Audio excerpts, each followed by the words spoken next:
The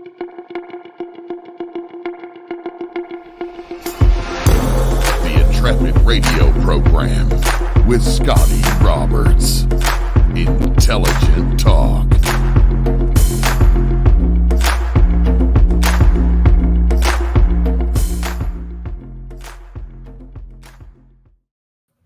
Well, hey, folks, welcome to the program.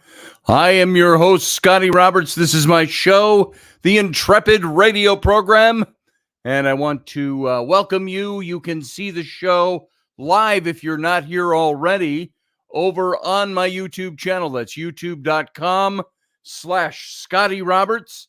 And I only bring that up because the only other places you're seeing this is Facebook and X, formerly Twitter, and a couple of other places.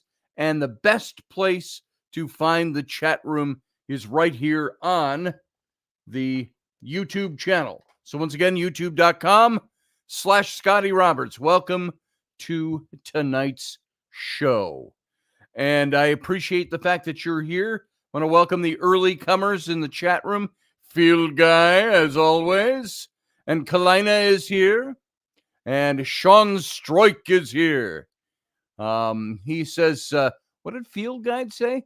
Field Guy says, I get called mama all the time. Oh, ma'am, all the time. A slip up of the tongue. Who calls you ma'am? And Sean Stroik told him, stop wearing the mini skirts, brother. And yeah, that's the way to avoid it. Randall Flagg, good to see you as well. And I've got to tell you all, I am so bloated that I'm ready to explode. I have one of those. Are any of you out there diabetic like I am? Well, every now and then I hit a dramatic low. And the reason I did that today was I have to take a little shot. Not scotch or anything good like that, but I got to stick myself and take a little shot before a meal. And that helps to level out my blood sugar while I'm eating. Well, I took a shot and I got involved in something else and totally forgot and didn't eat. And about a half an hour, 40 minutes later, I'm feeling it. And when you feel a low blood sugar, you start to get, oh, what'll I feel? I'll feel a little slightly disoriented, like, man, I'm kind of tired, I think. And then I will you'll sweat. And I could feel it on my lip, even under my mustache, yes. And on my back. And I thought, lethargic, that's the word. Field Guy, there it is. And I, of course, felt this, and I thought, oh, man. And so I took my blood sugar, and I was at something like 52, which your average low is supposed to be, really shouldn't be much less than 70. And so if that means anything to any of you. So I went, oh, okay, I better go upstairs and get something sugary, like a drink of something or a piece of candy laying around. And not under the sofa by any means, but I mean, bowl of stuff up there. And so I stagger upstairs and I realize just how low, and I take my blood sugar because I can do it right on my phone because I hold it up to this little thing. I got this little disc here on the back of my arm, and that reads my blood, and found out I was quite low. It would have dropped into the upper 40s. And I said, whoa, and I'm staggering kind of over to the kitchen, and Rainey says, you all right? My daughter said, Dad, you look really bad. And I said, I thought I looked really good today. Yeah, my tan is up a little and blah, blah, blah. So I went into the kitchen and I cracked open one of those brand new lemonades because I thought fruit juice. And of course, when you got these sugar lows, you don't always think clearly. I've done it before where it hits me in the middle of the night and it wakes me up. And I go upstairs, I stagger upstairs, and I'll eat like 2 peanut butter and jelly sandwiches that I slap together and drink a bunch of fruit juice and eat some candy and this and that. And I go back downstairs, and when I wake up in the morning, my blood sugar is like 300 because I overdid it. I wasn't metering myself, and you don't think clearly. So I ended up, I cracked open one of those, the Simply Orange juices. They're like 2-liter bottles, I think. And this was the Simply Lemonade. And I cracked one of those open, and I started chugging that. And everybody was like, hey, we're having some pizza, Dad. Mom just made pizza. So I had 2 slices of pizza. And then Rainey brought me over a couple of chocolate-covered cherries. Popped those babies. And then I promptly, the fallout from that is you get tired. And so I fall asleep. So I fall asleep on the sofa for about an hour and a half. And I wake up and I go, whoa, what time is it? I got a radio show to do. That was about 8:35. And it's now 9:09. So a little over half an hour ago. And I looked over and I realized I had drunk that whole thing of lemonade, save for about that much at the bottom. And so I am simply bloated from Simply Lemonade tonight. So yeah. So that's what I experienced this evening prior to coming in here. My eyes are slits because my brain is not fully awake yet. Well, I think my brain's awake. My face has not followed suit and woken up quite yet. So, but that's how I'm feeling coming into the show today. I'm feeling bloated and tubby and over lemonaded and at least not over eliminated. And I am simply bloated from Simply Lemonade. So there we go. Way too much of that. My recommendation, don't drink a whole bottle of Simply Lemonade for any reason. It's going to get you at one sitting. So it's gonna overdo you. So now my blood sugar is up. It's higher than it's supposed to be, but it'll come back down because it's temporary. And I don't want to take a shot for that yet because I just came out of a low. So I've got to work it out tonight while we're doing the show. I've got to exercise. Yeah, sounds like Surefire ad. Yeah, there you go. And so been there, done that, says Field Guy. Yeah, you get that, that blood sugar low, which puts you into some kind of lethargy, and then you overdo it trying to work your way back up. And if nobody's watching what you're doing, you could just simply overdo it. So that's how I'm coming to you tonight, fresh, live, bloated, simply bloated on Simply Lemonade. And we'll go from there. So have any of you ever been, here's a quick segue. Have you ever been bullied as a kid? Somebody called you names? Somebody threw vile epithets at you? Oh, here you go. By the way, I just saw this, Kevin Miller. My niece is currently in the ICU because she forgot to bring her insulin when she went to visit her brother. She collapsed in the bathroom. Oh, man. I am sorry to hear that, Kevin. That I have never really collapsed from this. Maybe once way back when I was doing the Renaissance Festival, I had a day I was supposed to sing with the group that I was with, and I must have been a blood sugar low because I was not used to any of this. It was still fairly new. I was diagnosed in 2003, and it was right around that time. I think it was the same year. And I missed my performance that I was supposed to be on stage. And because of that, I just kind of lost it. And I did probably what happened to me today. And I ended up sitting down in a friend's booth, one of the crafters, and I missed the show, not even realizing or even thinking about it. But it hasn't happened to me often like that, where I've never really collapsed from it. But I suppose tonight, Sarah Youssef knows. She's had some conversations with me about my blood sugar. She works with this all the time. So but today, Probably would have been close if I'd have let it go. I was sitting here working on something, and that's when I felt the low, and I thought, I'm good.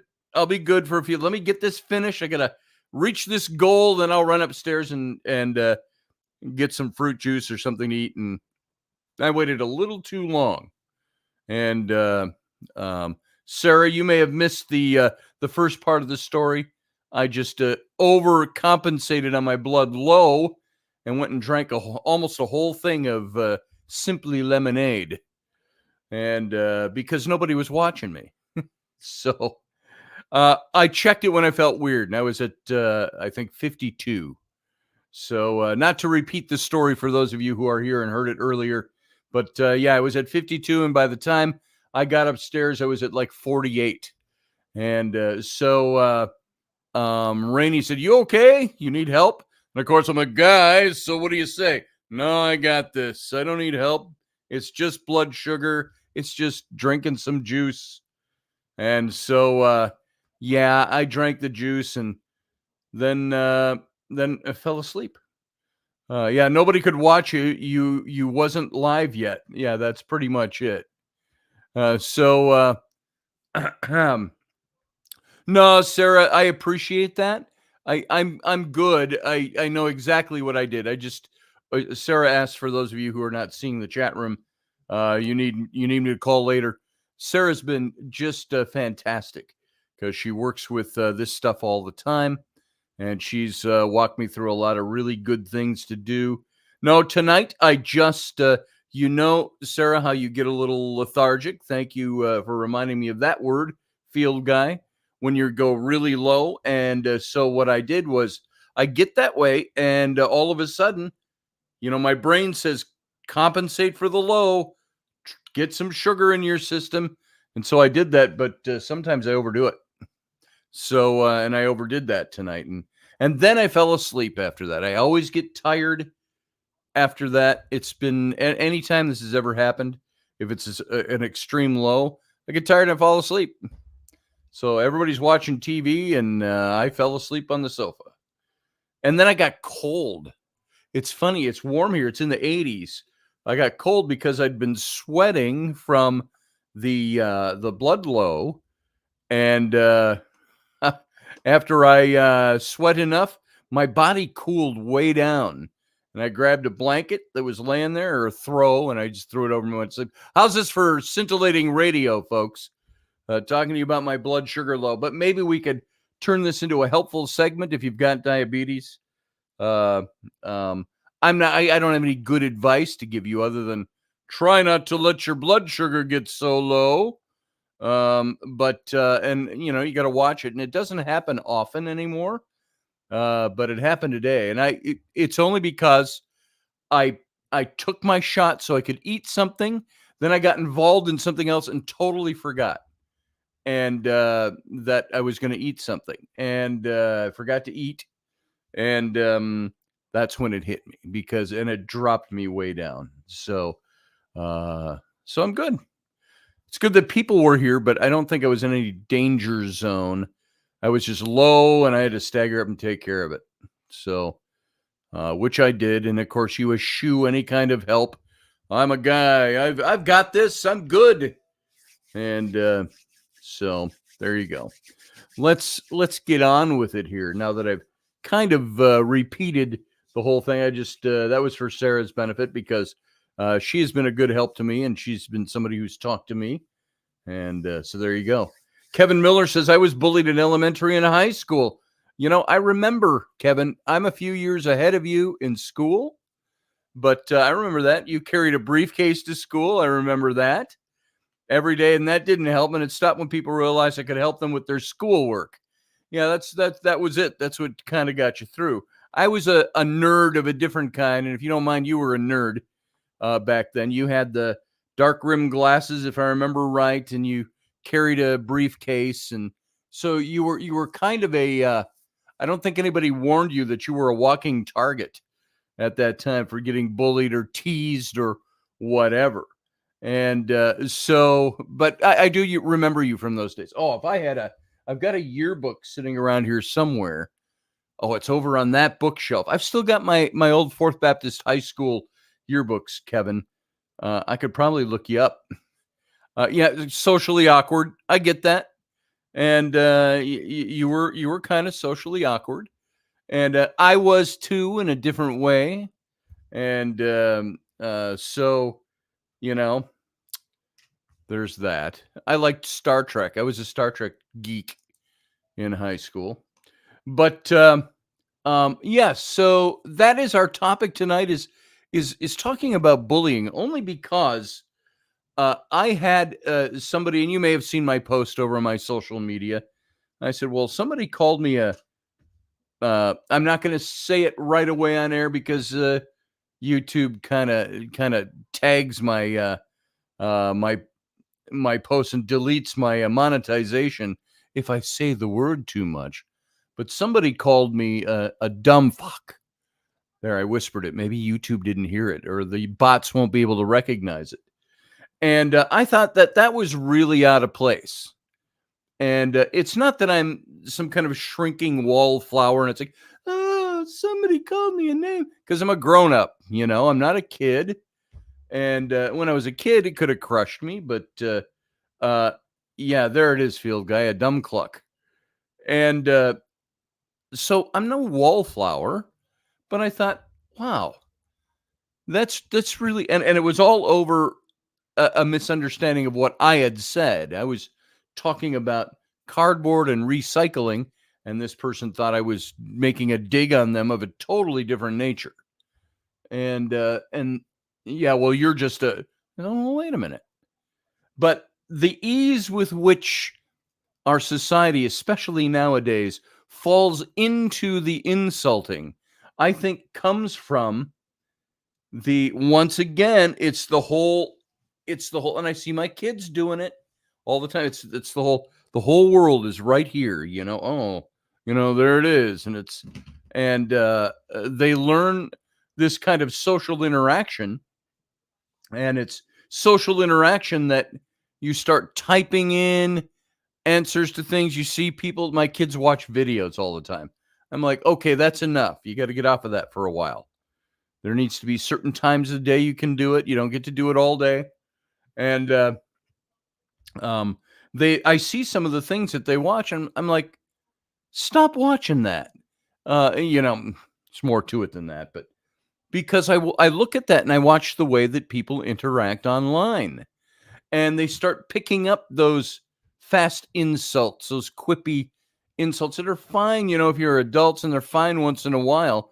But my kids have started incorporating that into the way they daily talk to us, to Rainey and I. And I'm like, that's not the one who called me the dumb cluck, by the way. It was not one of my children, just to make that clear. But Rainey and I are all the time with our kids. Hey, you don't talk to us that way. I'm sorry. You said what to me? You used what language with me? You used what phraseology with me? I have said to my 12-year-old especially, sometimes my 9-year-old, she picks it up from the older ones, and the 14-year-old, they're like, they say stuff to me, and I stop and I say, hey, let me remind you of something.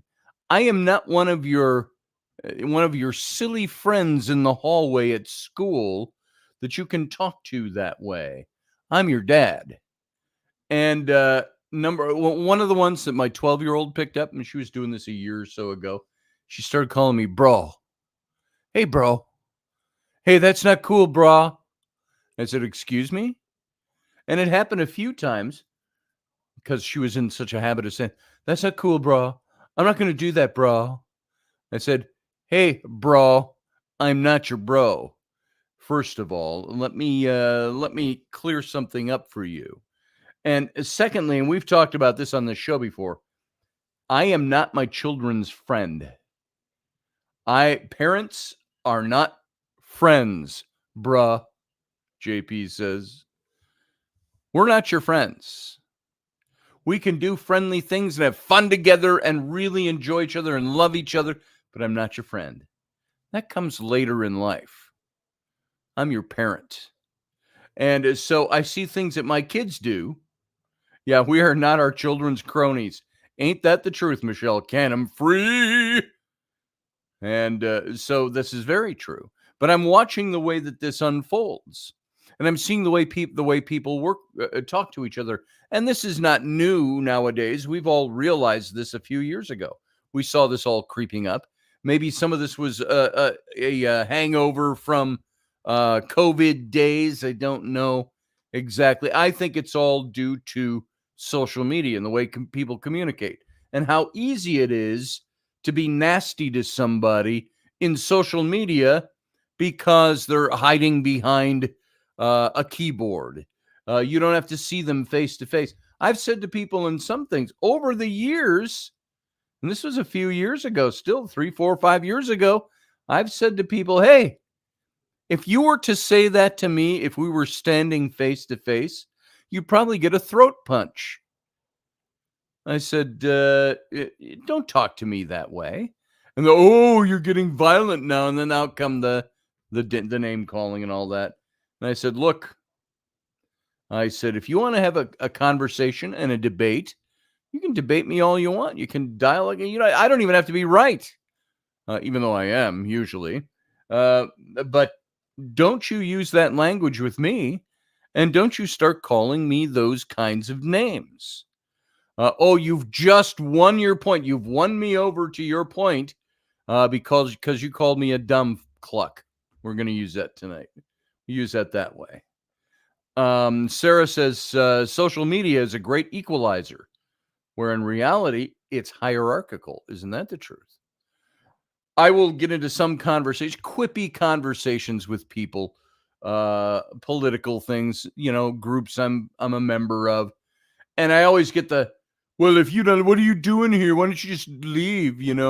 If you don't like it, I said, I've been here for 11 years on this guy's page. I'm no troll and new to this.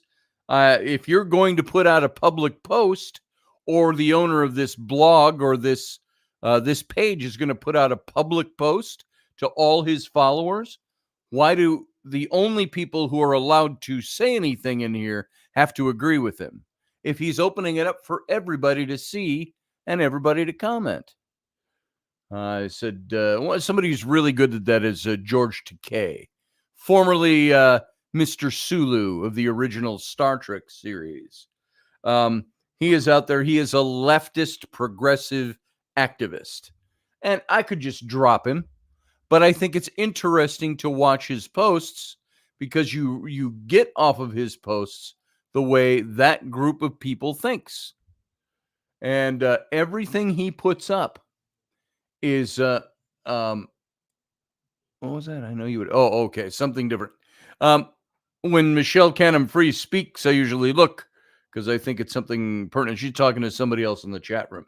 So when I look at his posts, the kind of posts he puts up are things to, I don't know, poke the bear, or things that are appealing to his followership and that mindset. But he is also, all of his source material comes from these far leftist, activist, progressive news sources. I'm not even talking CNN or MSNBC or anything like that. I'm saying that he will put up stuff from these weird ass sites. There's some name calling for you right there. These weird ass sites that have no handle on objectivity. And the things he puts up are just ridiculous. And I don't even know if it's him. He might have hired somebody that takes care of his page for him, because he never responds to anybody. He never talks back. He just puts up the post, which tells me it's either not really him, or it's him and he doesn't care what he's saying. He just says his spiel and moves on and doesn't even watch what he's saying. So you're the only one who listens, Scotty Roberts. Haha, says Michelle Canham Free. Oh, thank you. Sulu banned me for calling him a flaming homo, and that's the truth, said Field Guy. Well, you probably would get banned for saying something like that. Not that I don't like you, Field Guy. Stand up for your right to free speech. But somebody like that is going to ban you for that. I can tell you that. I've said some pretty edgy things to him. I've never insulted who he is or what he chooses or what he was born to be. No matter how you look at it, he's gay. So what? That's his thing. I don't care. But that's his life. He can live it the way he wants to. But when he puts up posts, I sometimes comment over there on his page, and you get attacked by dozens of people every time you say something that doesn't go along with the flow. And I try to present facts. I say, well, that's not factual.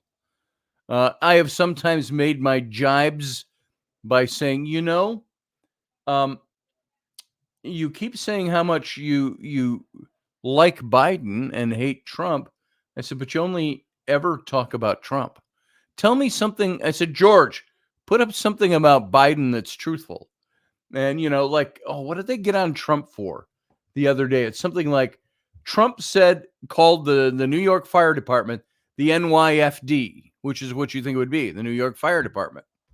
But in New York, since 9/11, they've called them the FDNY, Fire Department of New York or something like that. They flipped that acronym around. And here's George Takei getting on there, and his main post is Trump is obviously lost his mind, has no cognitive awareness, is dropping into senility. He can't even remember the acronym for the New York Fire Department because he called them the NYFD instead of the FDNY.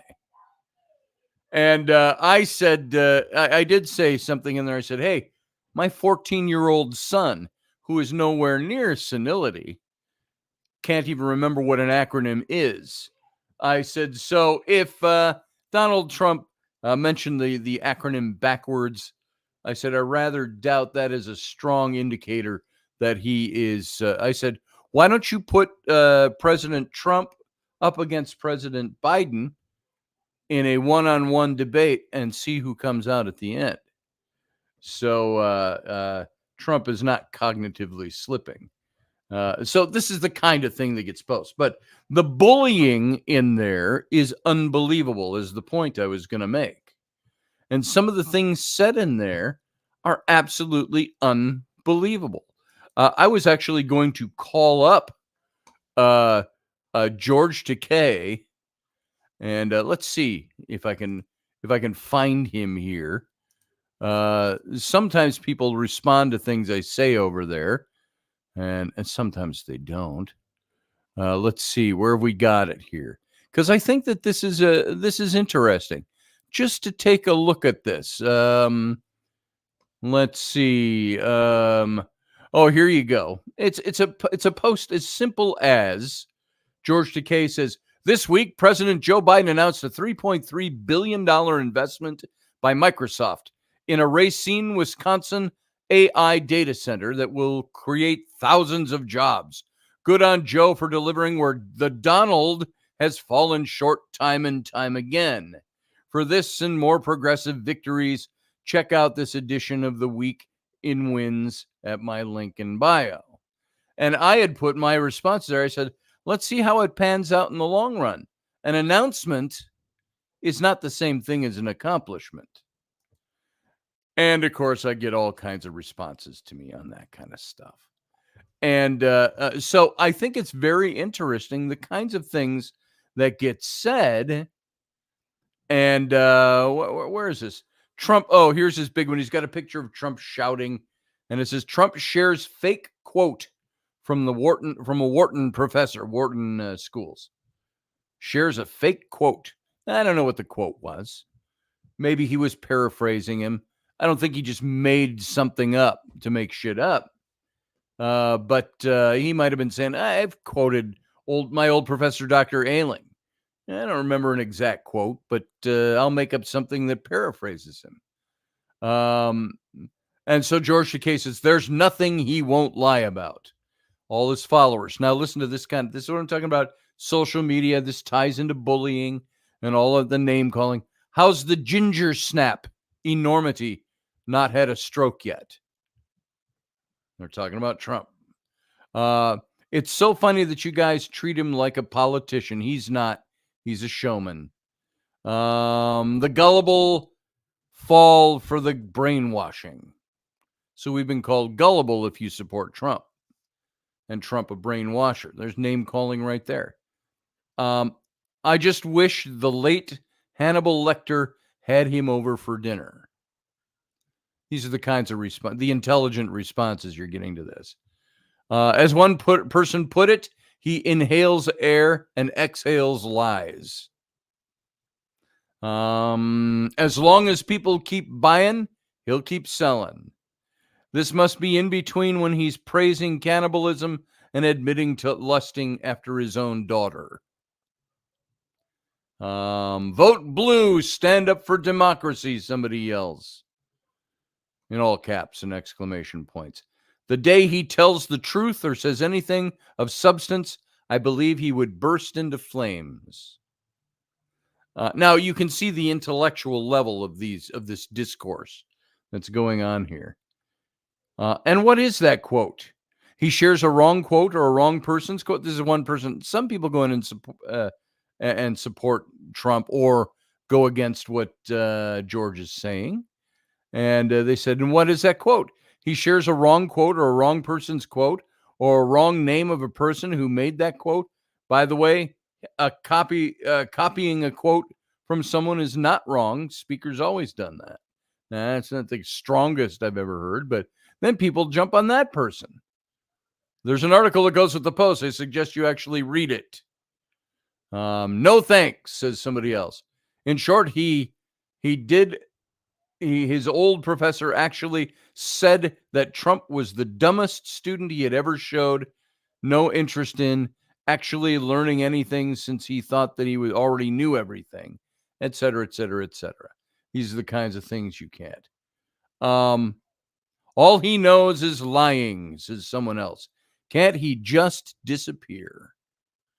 So these are the kinds of things. And I saw different things this afternoon when I first saw that post and commented on it. And I saw all kinds of different things, just really weird. So Hannibal was still at large, I thought. I have no idea, Randall Flagg. I have no idea. Randall Flagg says Ford loses $100,000 per electronic vehicle. Yeah, I've read that. I didn't know the figure per se, but I've heard that Ford has lost a lot of money on electric vehicles. So my only point with bringing up George Takei and all of that kind of talk and the political talk is that's one of the best places where you see that there is name calling on an adult level, which is just dumb. There. Have I called anybody a dummy? You're going to see, because I've got 13 myths that we're going to debunk about name calling. But I also have something that is name calling, why it hurts, and how we are supposed to respond. And how do you respond when somebody name calls you? Is it sticks and stones may break my bones, but words will never hurt me? Well, that's not true. Words do hurt.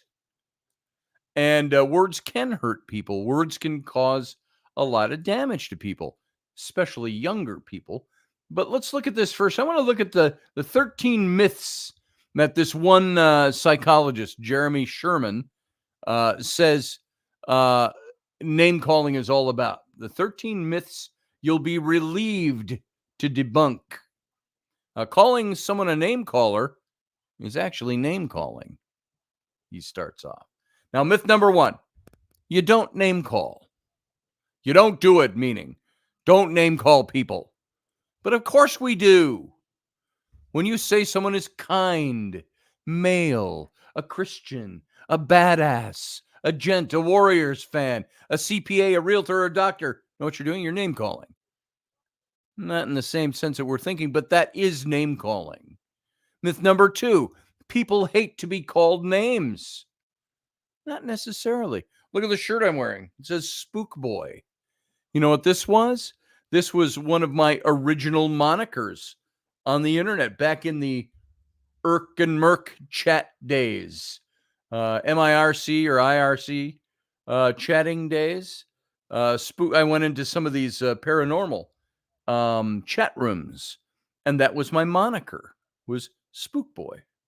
And and that was, God, almost 20 years ago, it seems, I think, when we were doing that. But so we do call names. People hate to be called names. That's a myth. We love a label that makes it easy for people to recognize us. We even dress to be stereotyped like that, sending social mating calls to like-minded people and people who use a person like us. Self-flattery is self-name calling. I'm a nice guy. I'm a decent guy. I'm a good lay, some would say. That's all name calling. We brand ourselves. So when someone compliments you, don't say, "Hey now, shame on you. Don't call me that name." Myth number 3, negative name calling is always bad. Well, it's okay to call Stalin an evil man, right? Or Hitler an evil genocidal maniac. Is it okay to call them those names? Is it okay to call a con artist who's ripped off everyone on your block a con artist? Should you call a pedophile a pedophile? No one owes us their trust and faith, folks. We have to earn a positive reputation. What do people call you? Interesting. Wouldn't it be interesting to find out what people call you behind your back? Behind your back, are they calling you a dumb cluck? There you go. That's all in Richard the Lionhearted, says Sarah. There's a name calling. Field Guy says, my official title is Lord Emperor. Who calls you that, Field Guy? I'm just curious. What did I see? Did I see something from Kevin Miller? It sounds like they were just giving a Trump a taste of his own medicine, says Kevin Miller. Maybe so. Trump's a big name caller. And I think that's where people got that. Because, you know, Trump has come out with a lot of great name calling. And many of the people on the right that support him, they go along with it. Yeah, crooked Joe Biden, or used to be crooked Hillary. Can't remember what he calls her now. But anyway, Trump was the king of that. He was the king of name callers. Delaney Pearl Jones says, I got a great video where I call him creepy summum bitch. Summum a bitch. Who, George Takei or Biden? The creepy summum a bitch. So, being called bad names is a cost to be borne by those who fail to earn a positive reputation. Society is held together by good people warning each other about bad people. You ever have your credit score checked? Good people are supposedly the ones warning everybody else about the bad people who have, they've fallen under 600 on their credit. Don't rent them an apartment, kind of thing, you know? Negative name calling is social shorthand. And of course, you don't want to just go around name calling. You want to name call with care and precision. That's something I always liked about, Joe. You're right, Delaney. I have to agree with you there. What I call Joe Biden creepy? Yeah.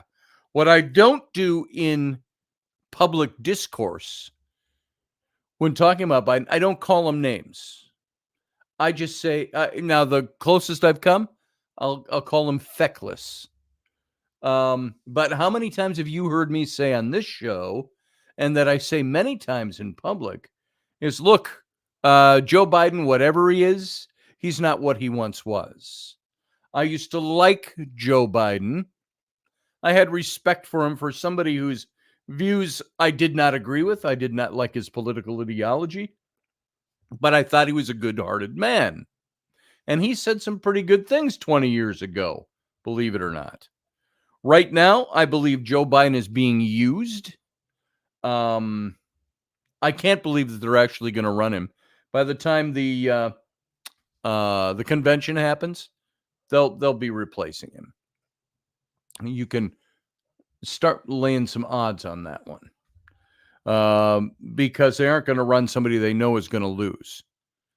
Because Joe Biden is not going to make it. There is nobody with the approval ratings he has that has ever been elected president. So it's just not going to happen. He'll be replaced. But I've always referred to Joe as a man who he had a legacy already. He wanted to be president so bad. And the people that got him in there were the ones that played into that, I'm sure. It played into his own ego, but Joe Biden had a legacy. He was vice president to one of the most charismatic, whether you liked him or not, one of the most charismatic presidents around in recent days, and that was Barack Obama. He was the vice president for 8 years. You know what? All done with that. You've been 45 years in Congress, and then you topped it off with the last 8 years of that being the vice president of the United States. Time to build your vice presidential library. You're in your mid to late 70s. Retire, go fishing, have a good time. But no, he got lured into it, and his wife probably especially. And I always say, Joe Biden, I don't blame him for a lot of what's going on right now. So I don't think he's the brains behind any of it. So there, you can take that one and do with it what you will. He was forced into running because they know his dementia was going to be an easy target to control. Exactly. And you look at how they're trying to control the narrative with that now. It's ridiculous. Absolutely ridiculous. Anyway, number 4 out of 13. Number 4, name callers are bad people, so you can ignore what they say. Now, did you know the name caller, using the words name caller, is a name? If someone calls you a name caller, they're name calling. When a moral principle contradicts itself, it's no longer a moral principle. It's a moral dilemma. Don't be a name caller. So be intolerant of intolerance. And you shouldn't be negative. All contradict themselves, all those phrases. The question isn't whether to name call, be tolerant, or be negative. It's under what circumstances to do so. And those are dilemmas we deal with lifelong, attentive to circumstances. So it's not wrong to call names. If I knew a pedophile was living on my block, I would probably call that out. Hey, dude down there in the White House with the blue shutters, pedophile. Watch your kids. And I probably wouldn't want him living in my neighborhood. Is that right of me? Well, maybe he's, maybe he's reformed. No, I don't think so. Good-hearted, says Steph, like the way he uses his wife's death. And Steph, put that in context. I'm not saying I believe he is now. I believe he's riddled with dementia right now. I'm saying there was a point 20 years ago where I thought he was a decent guy. This is even before his son died of brain cancer or whatever it was. You said, like the way he used his wife's death and son's accident to get the poor Joe to be sworn in. He dragged reporters into his kid's hospital room to be sworn in, that feckless hack. There you go. Yeah, I agree with you. I'm saying there was I said back then, yeah. There was a time before I knew much about Joe Biden at all, other than hearing him in some political debates or things he was doing in Congress. I didn't know what he was doing about his ex-wife or his wife or his kids or whatever. I didn't know anything personally about him. At the time where I thought, he seems like a decent guy. That was a time where I didn't know much about him at all. And he seemed to sometimes come across saying some pretty good things. Yeah, you're talking years ago. Yeah. He might not have been, Steph. He might not have been good back then. Not everybody knew that. At the time, I didn't pay much attention to him back then. So before you knew, Joe's mentor was Bird, the Grandmaster of the KKK, right, Scotty? Yeah, pretty much, Pearl Jones. I didn't know much about that at all. And I didn't know that was Joe Biden's big mentor until years later. So, yeah, there's a lot of stuff that I didn't know about Joe Biden.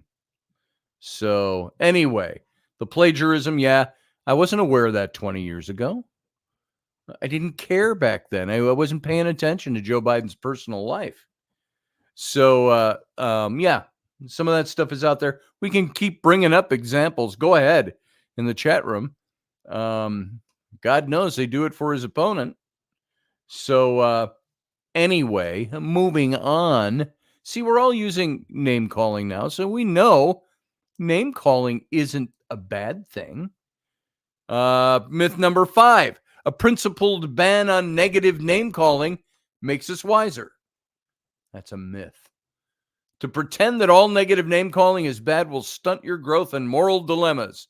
You'll have no reason to wonder whether someone should be called a name. You'll name call, everyone does, and pretend that you don't. To square your practice with your fake principled opposition to name calling, you'll have to indulge in unhinged word mincing hypocrisy, such as, I didn't just call you a name, I simply described your character. That's totally different. It's like, no, you're not a lying sack of shit. You're, but, you know, your dishonesty can be really stinky if you're not careful. And, you know, we mince words about it. Number 6, negative name calling never, ever persuades anyone. Now, can you find even one exception to this rule? It could be pretty easy. Did someone ever level a name at you that made you think twice about your behavior? If so, then never doesn't apply. The myth that name calling never persuades is often associated with another self-contradicting moral myth. You can't change anyone, which translates as, let me persuade you that no one can ever be persuaded of anything. So, yeah, you just say it, says Steph. I just called you a name. So I tend to try to not use name calling because I view it, this is a personal thing for me. I would rather not have anybody be able to look back at things I say and say, oh, he's just a name caller. You know, the arguments we're talking about here. Because I would rather have somebody listen to what I say because I'm attempting to the best of my ability to use intellectual discourse to explain an issue without calling. I remember when the big thing about Trump being the orange clown in the office, Oval Office or something. And I said to somebody, I said, see, it's the words you're using. I said, you've never once heard me say, talking about Obama as the purple eggplant in the office. Oh, you're racist. I had a post of mine removed because that came up in the dialogue. Because I was saying to somebody, well, you're calling Trump an orange turd. Should I then be calling Obama the purple eggplant? I said, no. I said, what good does that get us? Where does it get us? It still got banned because I said it. And I got pulled. Myth number 7. Negative name calling pigeonholes people for life and is therefore immoral. Now, parents might have that kind of sway over young children's self-image, but adults, come on. Since when are we crippled for life by someone's opinion of us? You know, I have taken, the older I get, and maybe this is part of being an old man or a burgeoning old man, that I'm name calling myself. I'm an old man. You know, I don't care. It's like if somebody, now, can I be very honest and say it never bothers me when I get name called? It does sometimes because I go, wow, is that what I do? But pretty much your opinion doesn't bother me. And I've used it a few times.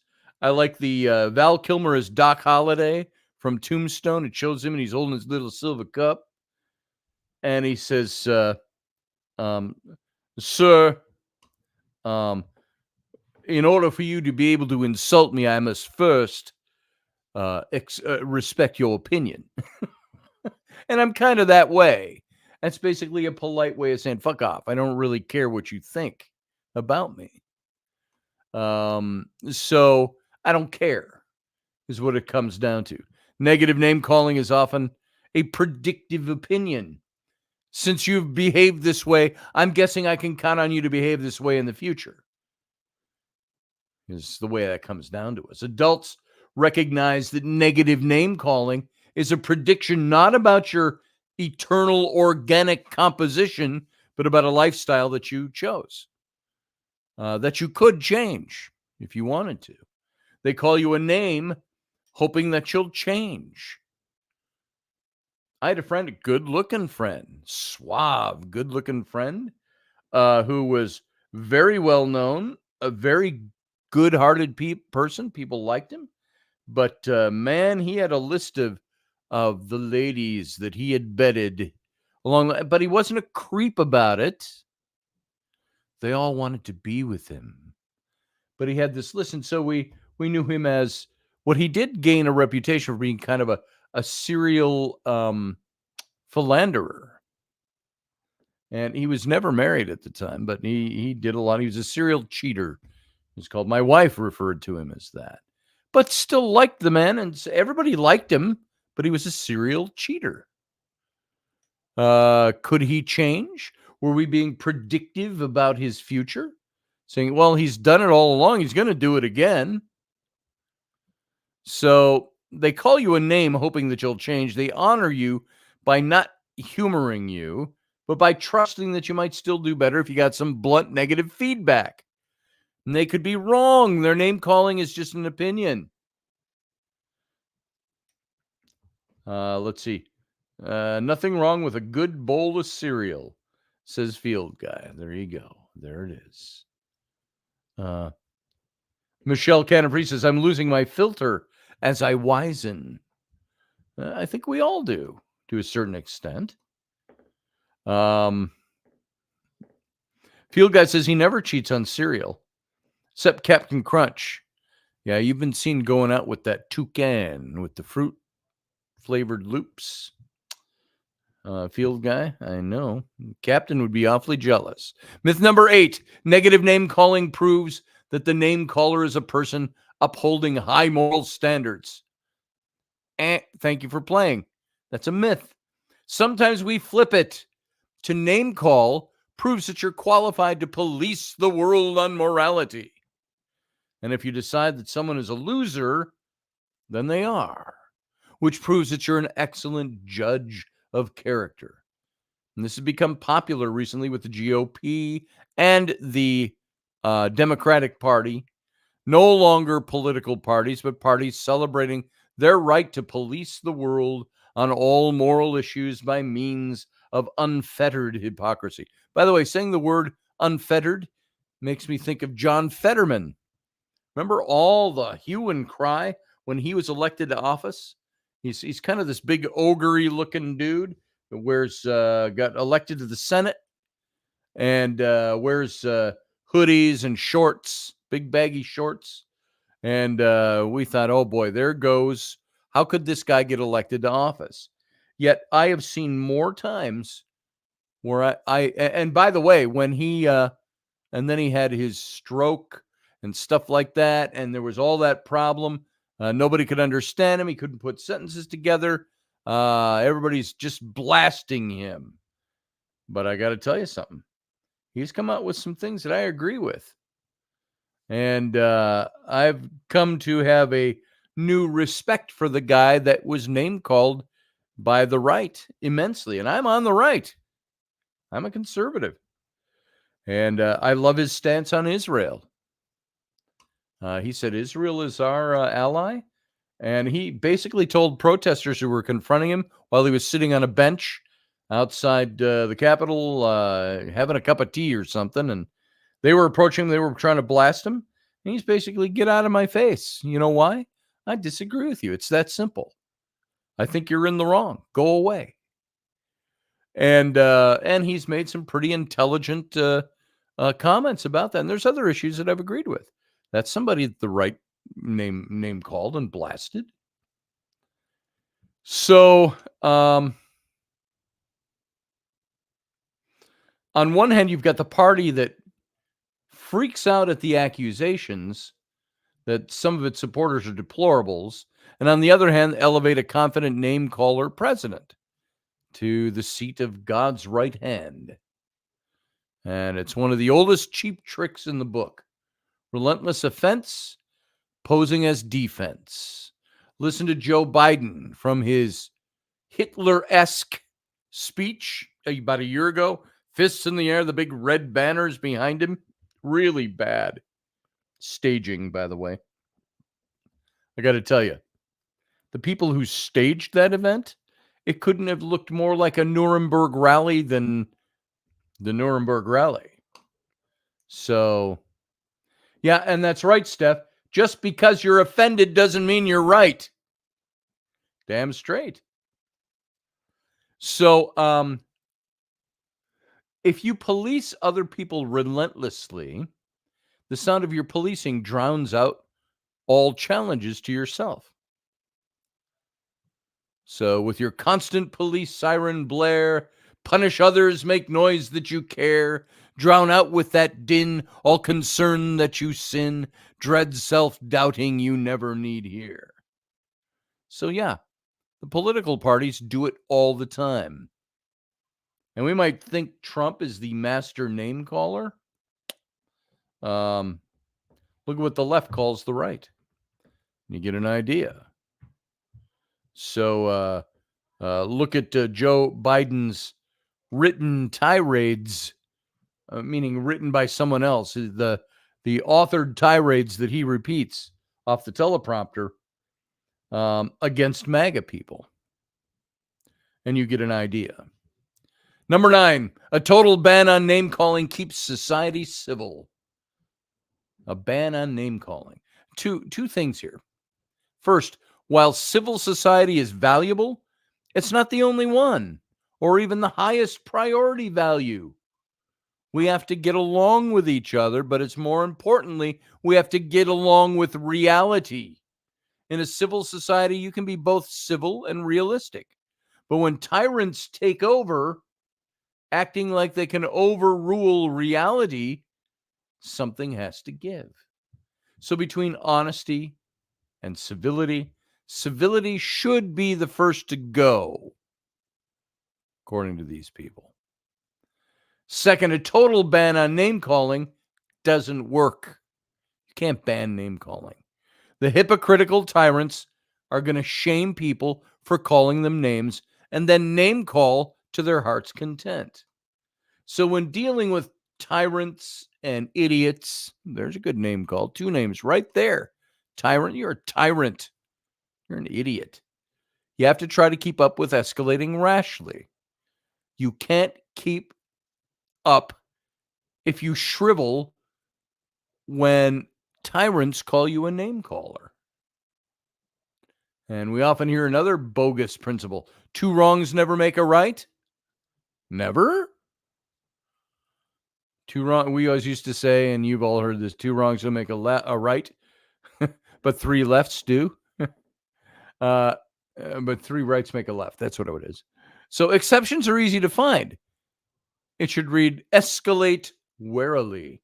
So can 2 wrongs ever make a right? Yeah, probably. I don't teach my kids that. I tell my kids to be right, to think level-headed. Well, why did you do that? Because she did it first. I said, well, then you've just validated what she did. If it's wrong to be done to you, then it's also wrong for you to do it to somebody else. In little kid bickering, anyway. Little kid bickering land.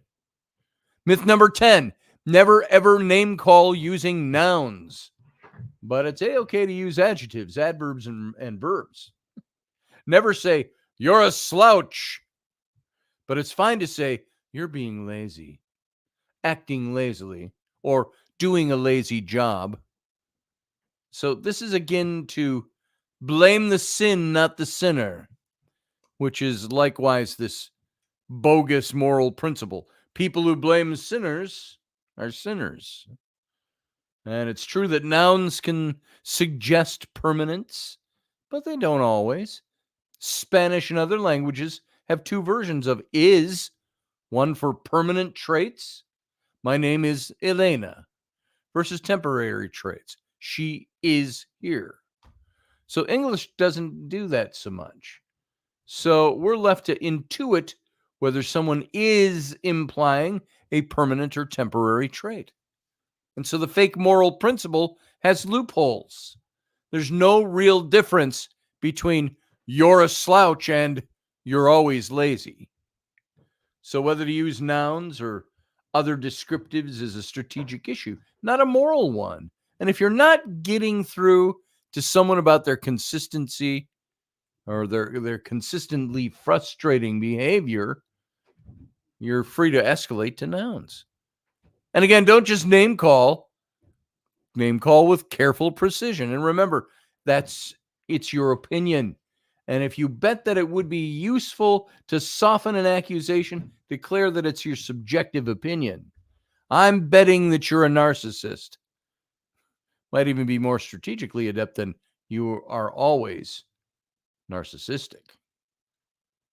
Myth number 11. When someone negatively name calls, always deny it vigorously.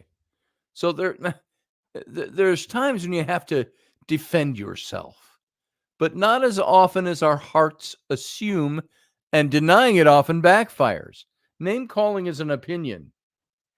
Ingest it and digest it on your own time. Trust your gut to sort out what, if anything, is nutritious in the negative feedback and what's waste. Just someone's irrelevant opinion. And it's not that names will never hurt me, like I alluded to before. Sometimes they do. Sometimes they hurt a lot. For example, doing unfair damage to your reputation. But when they don't, take a moment to think about whether the thing they're accusing you of is something we all do. Proud name callers are often hypocrites. Much better at dishing it out than taking it in. Hypocritical moral police abound, claiming that name callers are bad. Are you a liar? Sure you are. Everyone's in that. Everyone twists the truth. Everyone ignores what's inconvenient some of the time. So instead of playing into the hypocritical moral police's false puritanism, say, well, obviously, I lie sometimes, like you, like everyone. But here's the difference. I don't lie about my lying. I don't pretend that I don't pretend that I don't lie the way you do. I try to figure out when lying helps and when it hurts. So I try not to lie. Have I ever stretched the truth? Yeah. Have I ever been what I would call an out-and-out liar, like Michael Cohen? No, that's not what I do. Have I ever lied to cover my ass? Yeah, sometimes. Generally not in the huge things. And when you do, you generally are so bad at it, you get caught anyway, almost right away. Myth number 12. Wait, let me see what everybody's saying. Kalena said, I liked Ventura when he was governor. I remember when he said, I'm not going to legislate stupidity when the snowmobilers drown. Yeah, I liked him for that. Don't legislate against snowmobiling because stupid people got killed doing stupid things. You notice how so much of our legislation is based on not the majority, not even the vast majority, not even the minor majority. The minor majority, meaning the lesser number of majority. It's based on the stupid people or the criminals. A criminal can do that to 19 people. And that makes up legislation for the other 350 million of us. So, number 12, name calling never improves things. That's a myth. If someone tries to lay down some moral law like name calling never improves people's behavior and backs it up with examples of name calling not helping, look for an exception. If you can find even one, then apparently it's not an absolute law. If I look at Joe Biden and I say he's a feckless moron, let's use that as a name. Am I wrong? Nope. So is that wrong to do? Would that never improve things? If you're talking about the way the country's running, he's a feckless idiot. Well, prove it. I can. I'll show you. So the name calling can sometimes. Does knowing that a pedophile's moved into your neighborhood, like we just talked about a few minutes ago, improve the pedophile's behavior? Maybe not. Doesn't improve his behavior, but it improves our awareness that he's got that behavior. But there's more to life than changing the incorrigible. There's also protecting the neighborhood. And the final myth I have is myth 13, folk diagnosis of people is not name calling. So that's a myth. Calling someone a narcissist or a psychopath is more severe than calling someone a jerk, because it implies that you're in possession of some objective scientific fact about their permanent condition when you're not. You're expressing a subjective opinion, as though you're just calling a spade a spade.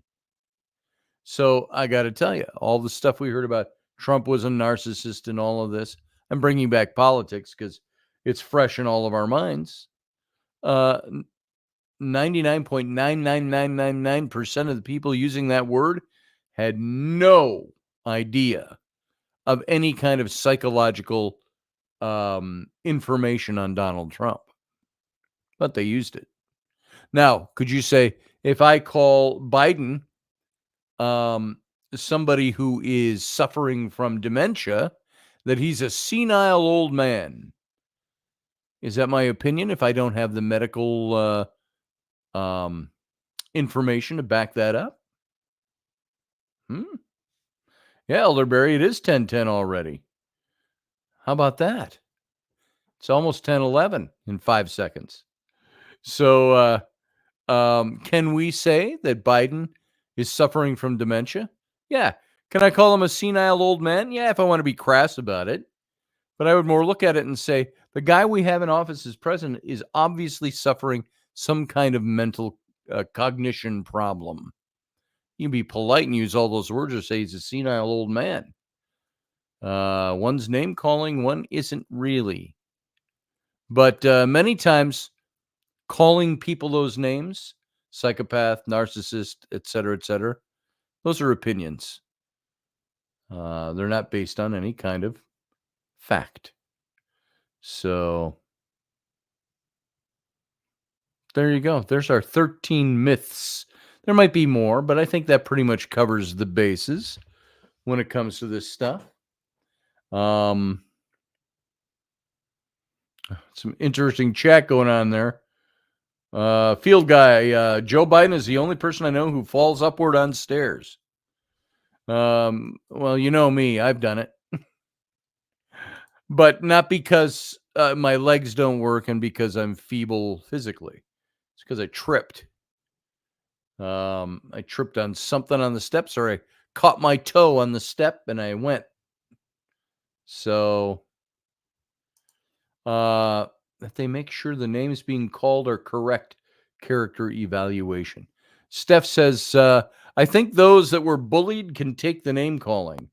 And when they name call back, it's with meaning and intention. There's teeth in mine. And it's because they've absorbed so much unjustified abuse. Yeah, maybe so. You might be right about that. And who? Me, Elderberry? Smarty Pants? Don't call me names like that. But I am. Yeah, there it is. He said, "Oops, I called you a name." And so there you go. And by the way, Elderberry, and anybody who doesn't know this, we're no longer on Odyssey Radio.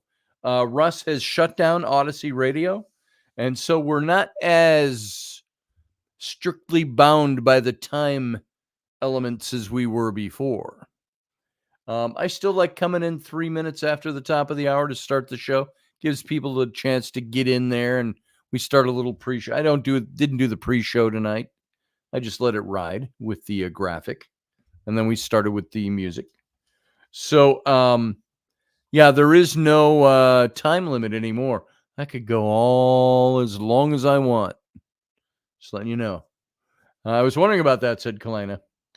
Yeah, it wasn't for any reason other than Russ has so much going on that he just could no longer dedicate enough time to making Odyssey Radio work. And he had to push that aside for his other stuff going on. Go check out Trek Federation, TREK Federation.com. That has been Russ's mainstay for 35 years. And he's working on that. And they've opened up a new mall store for their Trek memorabilia and museum, really. And in a big mall in Ohio. And so you can find that all on his site, see pictures of the place and things that are going on. It's where I mentioned, and it's exciting, that he's building a replica of the 1960s Star Trek original television series bridge set inside his store. They've got an old Gap store is what they have there. And so they've got a ton of space, and they've got an area in the back that's going to have a stage. And they're only doing a half of the bridge. So you're seeing it as if you're standing with your back to the view screen on the old bridge and looking at the bridge. So they're doing that half that you would see normally in the TV shows. Where in Ohio? Asked Kalina. Damn it, if I can't. I want to say it's Columbus area.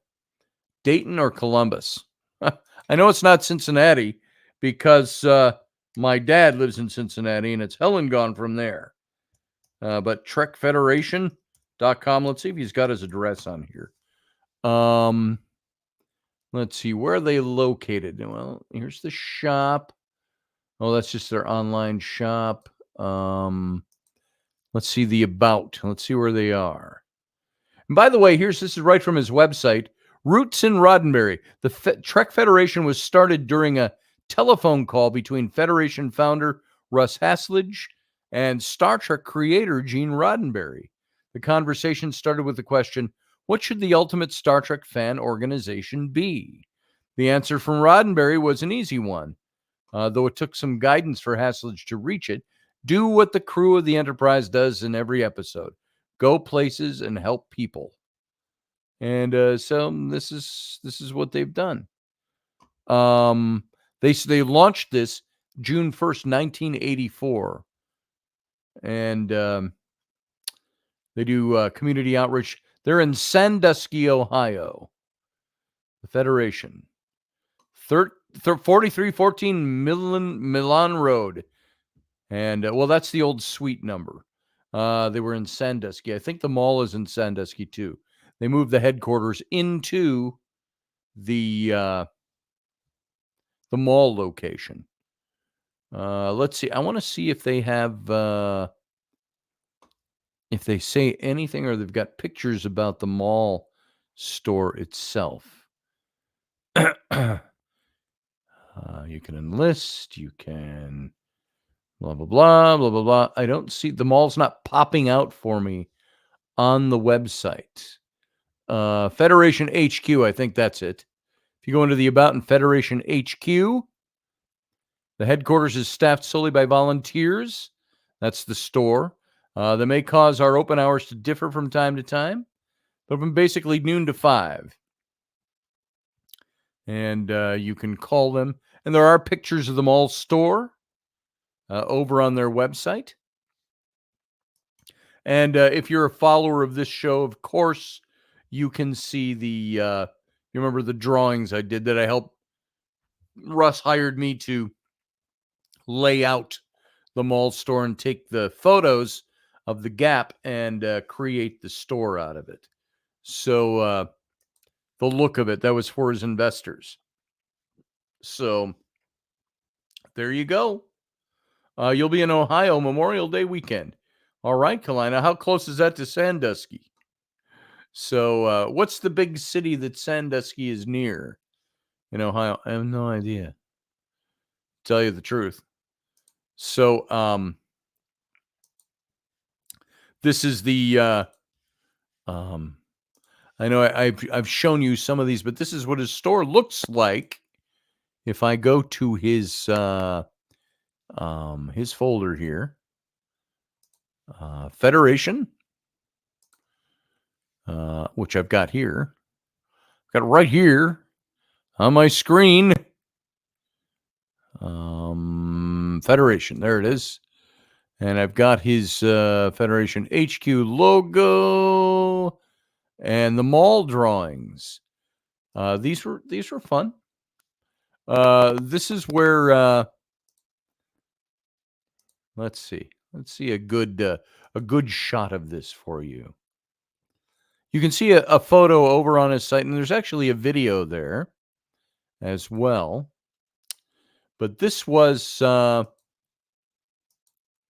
show you a couple of pictures from this. That's the storefront, which is it just shows you from the exterior out in the mall.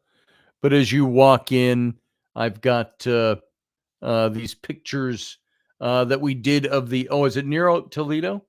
I've never heard him mention Toledo. I don't think he's near the Detroit area. So Sandusky. I want to say it's Columbus, but I might be wrong. Here's one of the pictures I did. It's all digital, showing the storefront, and I put in the counters and the chair he owns and different racks and wall things way up on the soffits up above and all the different things, the door decals that he put on things, things like that. So this is what his store looks like right now. These are the drawings I did, the digital drawings ahead of time to give his investors an idea of where he was going with things. And then this was kind of looking the other direction from where you're standing here. It's a big long store with, like, you come to this red desk at the back of the long part of the store, and then it turns off to the right. And so looking to the right, you got this. And he originally had put in a little stage area in the back corner with these big wall graphics of the old bridge and the Enterprise and things like that, and all his merchandise in there. And so that's what Russ was doing as he did this. And then he asked me one day, he said, would you design the what this store would look like if back in that stage area we built a bridge set? And I was really excited about that. He wanted me to come out and hopefully be a part of helping to start design all of that on hand there. And here's what just the digital drawing looked like. Was this thing. Oh, it's taking a while to load. So it must be a big file. So this is what Russ does with TrekFederation.com. They do not just the community outreach, but they headquarter that now at the mall where they sell all of this merchandise. Don't you wish, if you're a Star Trek fan, don't you wish you could go into your local mall and walk into a Star Trek store? And of course, now they don't have just Star Trek. They also do Star Wars as well. And they've got a big Star Wars section. He's got one of the big Enterprises, the big, I don't know how big it is. I want to say it's 6 feet long or something like that. I don't know if it was I think it was a filming model. And so anyway, you see this back corner here now where I've got a couple of chairs and the red stage. Well, now we converted it to this. And this is what's being built in there now. And this is going to be something where people can come and sit in the captain's chair or the helm or the navigation chairs or any of the chairs on the bridge, get their pictures taken. I think Russ is going to probably going to rent it out for groups that want to use it for meetings and things like that. Star Trek fan groups and things like that. So I think that's going to be very cool. And when Russ gets this all completed, I think it's going to be phenomenal. And he's got a big ass store in there. So if you go to, again, trekfederation.com, and I forgot how I got here, but to this, but this is his, let's see. Let me see if I can show you. This is how this looks right now from the mall. Oh, wait, he's got more pictures in here. Here, let's do this. I'm going to share my screen with you so we can show you more of what Russ is doing. So let's take this out, and I'm going to share my screen with you. Boom, boom, and boom. Now let's go over there. Federation. So here is off of Russ's website. And you can see here, yeah, we'll just leave it right there. Okay, this is a look in from the mall. And if you go all the way to the back, you can see way in the background the red countertop back there where you check out. And to the right would be the stage area. But as you walk into the store, this is what you're seeing. There's the big open main aisle. They do events and stuff in there. You can see their merchandise and all the stuff they're doing. Here's the store. So, and they're just starting. You can see up in the upper right-hand corner here, all these graphics that we put up into the soffits. I designed a lot of these for Russ. I think that's Russ walking down the aisle right there, if I'm not mistaken, with his back to us. So this is their just their offices there. And that's the backdrop they have behind the chair right now, where they're going to be building the bridge set, which is very cool. Can't wait to see that.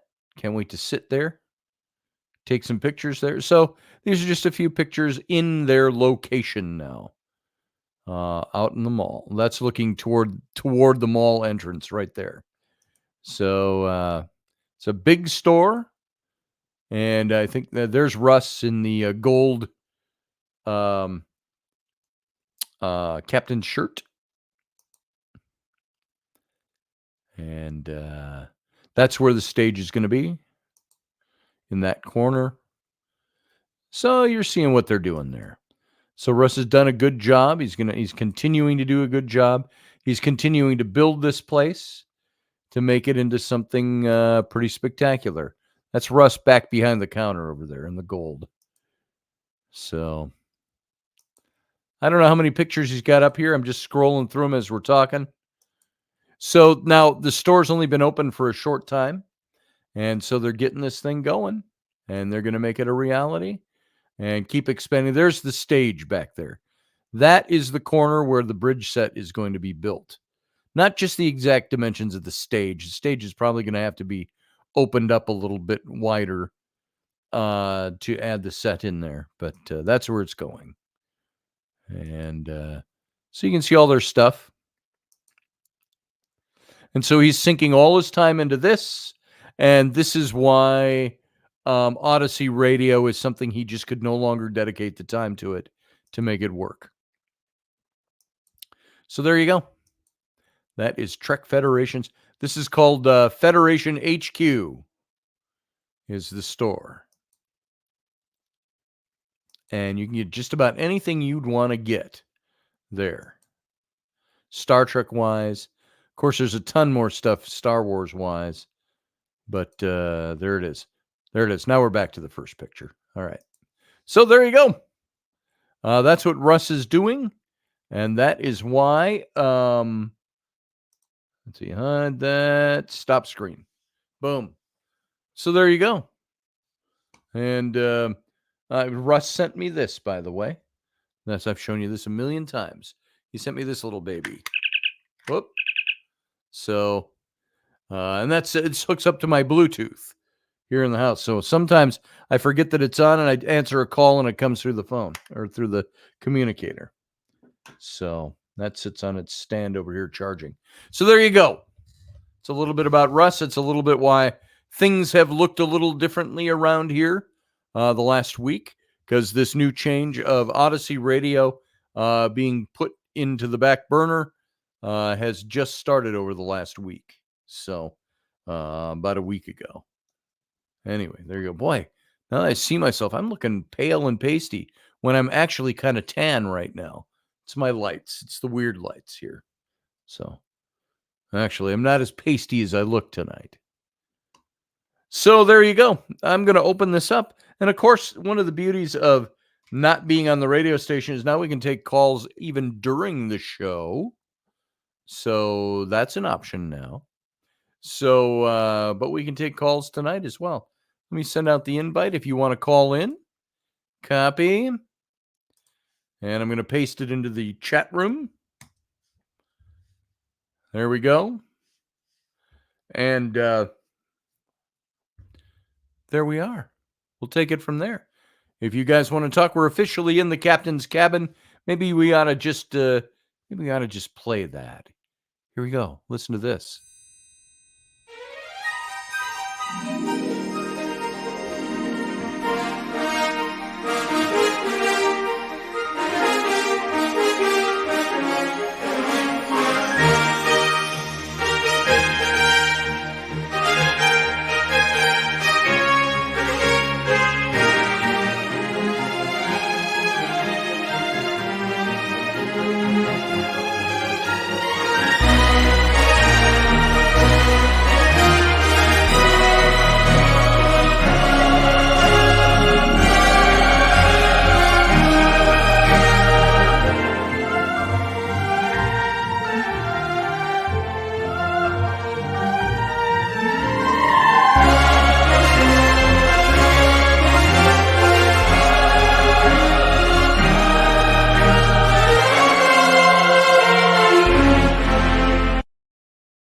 All right, now we're officially in the captain's cabin. So here's what we're going to do, though. I need to take a little break. You would, too, if you had 2 liters of Simply Lemonade in your system. So I've got to take a little break. You can connect the dots there if you'd like. So I'm just going to throw up tonight's graphic. We'll be back in about 2 minutes. Hang on. Stand by, I should say. How about that?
Bring me up. There we go.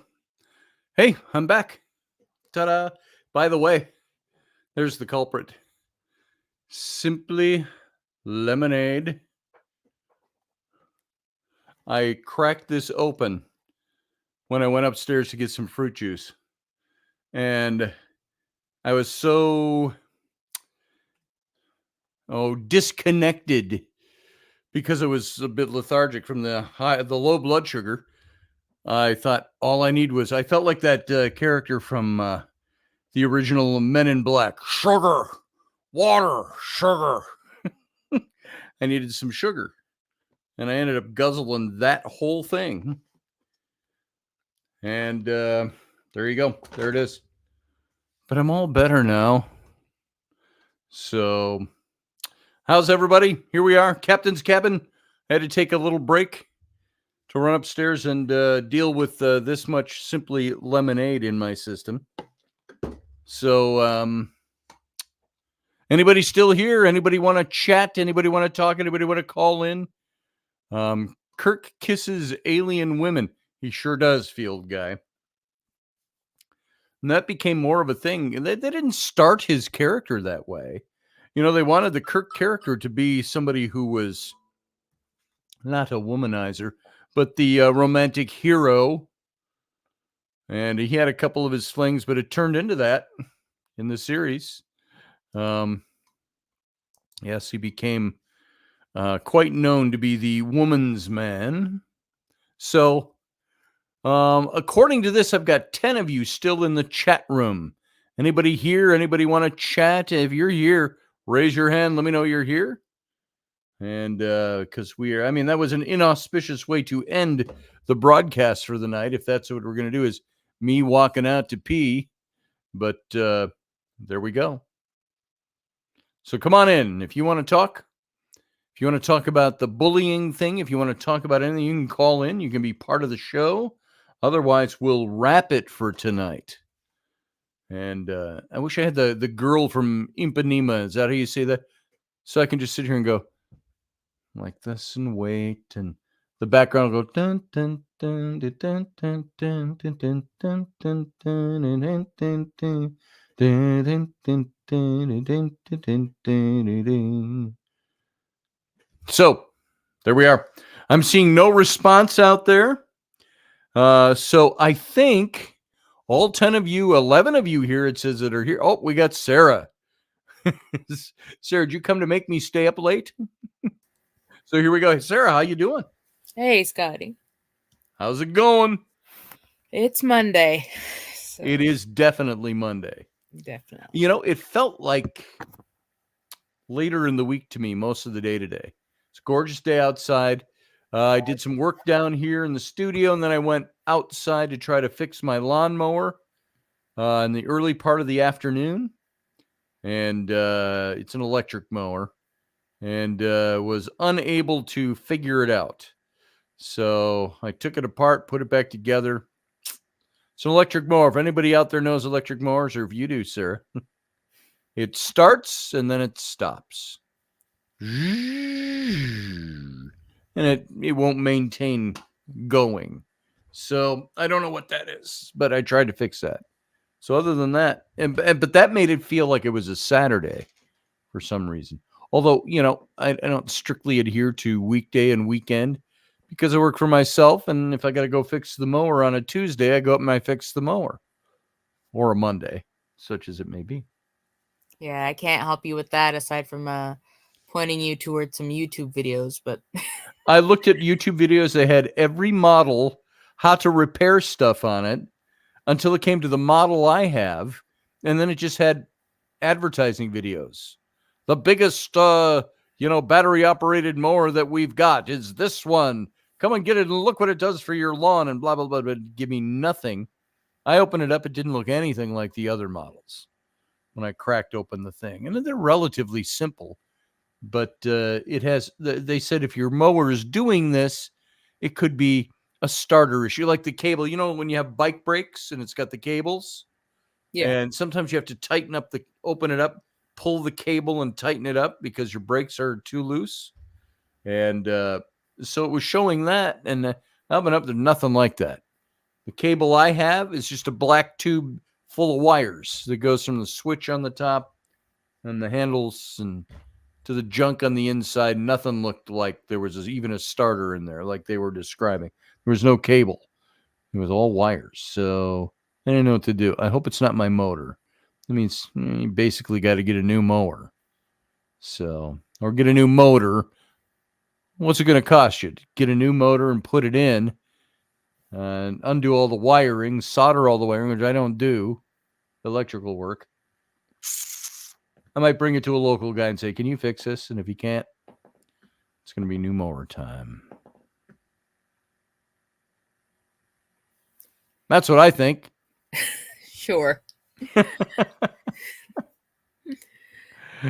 Scotty's mower talk. I can talk about mowing the lawn. It's a euphemism, of course. Just trying to see who's alive out there. It's you and me. Not much, apparently, but Yeah. I mean, people will catch it in reruns, but it looks like there's not a lot of live participation. Maybe it's because I took off for 5 minutes in the middle. So, I mean, to bring it back to the subject of bullying, and Yeah. when you call it what it is, it's verbal attacking. Hey, Kalena. It's He's out there. verbally attacking someone.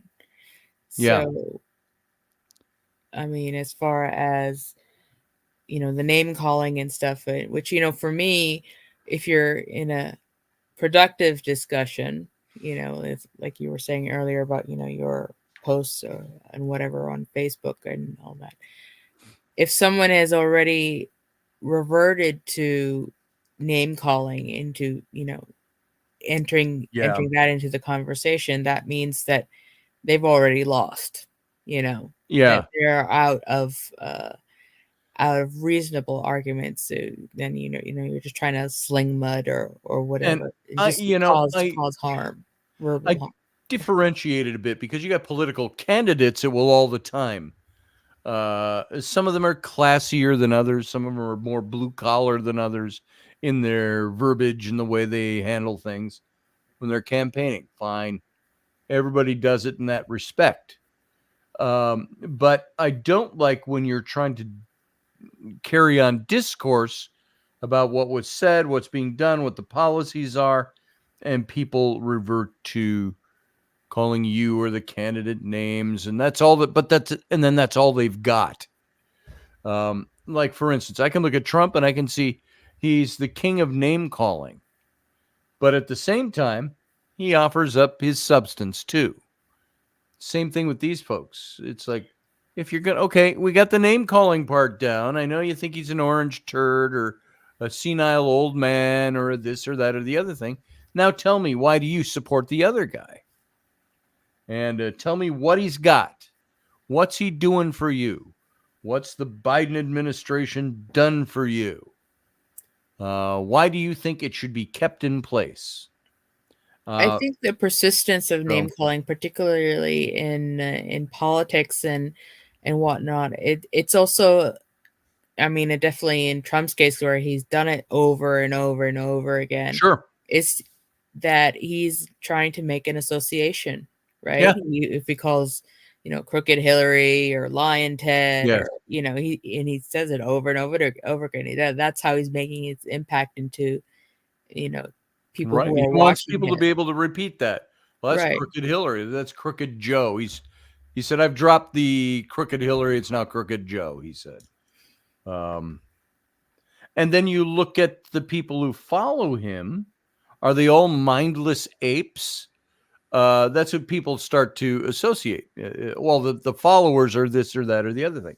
I look at Biden followers and I go, there's got to be some people who have reasonable reasons other than just he's against Trump for wanting to vote Joe Biden into office. It's because they trust the handlers, the people that are actually running the country. It's not the president. And the same with Trump. People say are they all going to be these stereotypical things that have become the things that we name call? And And I look at all that and I say, okay, give me substance. Tell me what's this guy doing versus what this guy is doing. That's the one thing I say to all the people who just insult Trump and that's all they've got. Okay, fine. You got that out of your system. Now tell me why I should vote for your guy. You're trying to convince me that the guy I support isn't any good. What's good about your guy? And then they sometimes, rarest of occasions, they'll be able, that's usually where they fall silent on social media. Okay, I've heard your piece. Now tell me why. And the conversation stops because they got nothing. They're mimicking or parroting what the narrative says on their end of things. And I say, Right. well, And give me I think, substance. I think at least, for both candidates, on both candidates, it's not like there's also a sense of fatalism, or I don't know if fatalism is the right word. It's not like they're excited to have Joe Biden back or excited to have Trump back. Right. It's they're trying to avoid the other the other scenario. Right. It's right. I mean, it's like people are in a I guess what you would call a fight or flight mode, in that they're going to pick on who's Sure. going to affect me the least, who's going to cause the least amount of harm. And that makes sense. And each side is going to think that whoever side wins, they're going to just have to endure until the next 4-year cycle comes around, and then they have another shot. Yep. Of having their views or their political stuff being Elderberry, by the way, Elderberry has ghost stories, and he says, I need a better internet service, then I'll be in. So we'll wait for you, Elderberry. Oh, and by the way, hello, Claudette. Good to see you. So you just made it in, Claudette. We were almost going to end because there weren't very many people in here. Wow, I must have gone really long on the show. Not having to take that break because we're ending the radio audience has lengthened the shows. The 3 that we've done without having to worry about radio breaks.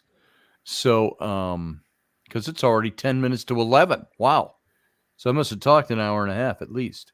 Mm-hmm. So, and I am lining up guests, by the way. So we're going to have some different formatting going on. And yeah, I think I agree with you on that almost completely.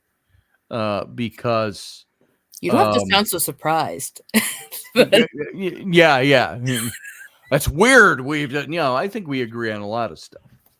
We have some basic things that we disagree on, but I think we're both. I think what it comes down to, for me, the name calling issue and all of that goes to whether or not somebody has the ability to discuss the issues without lapsing into calling the other person names.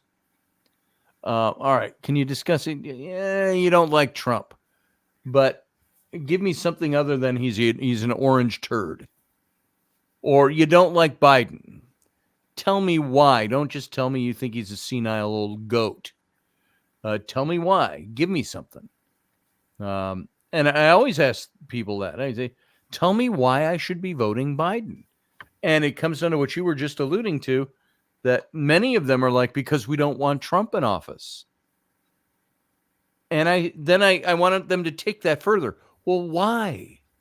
Why don't you want Trump in office?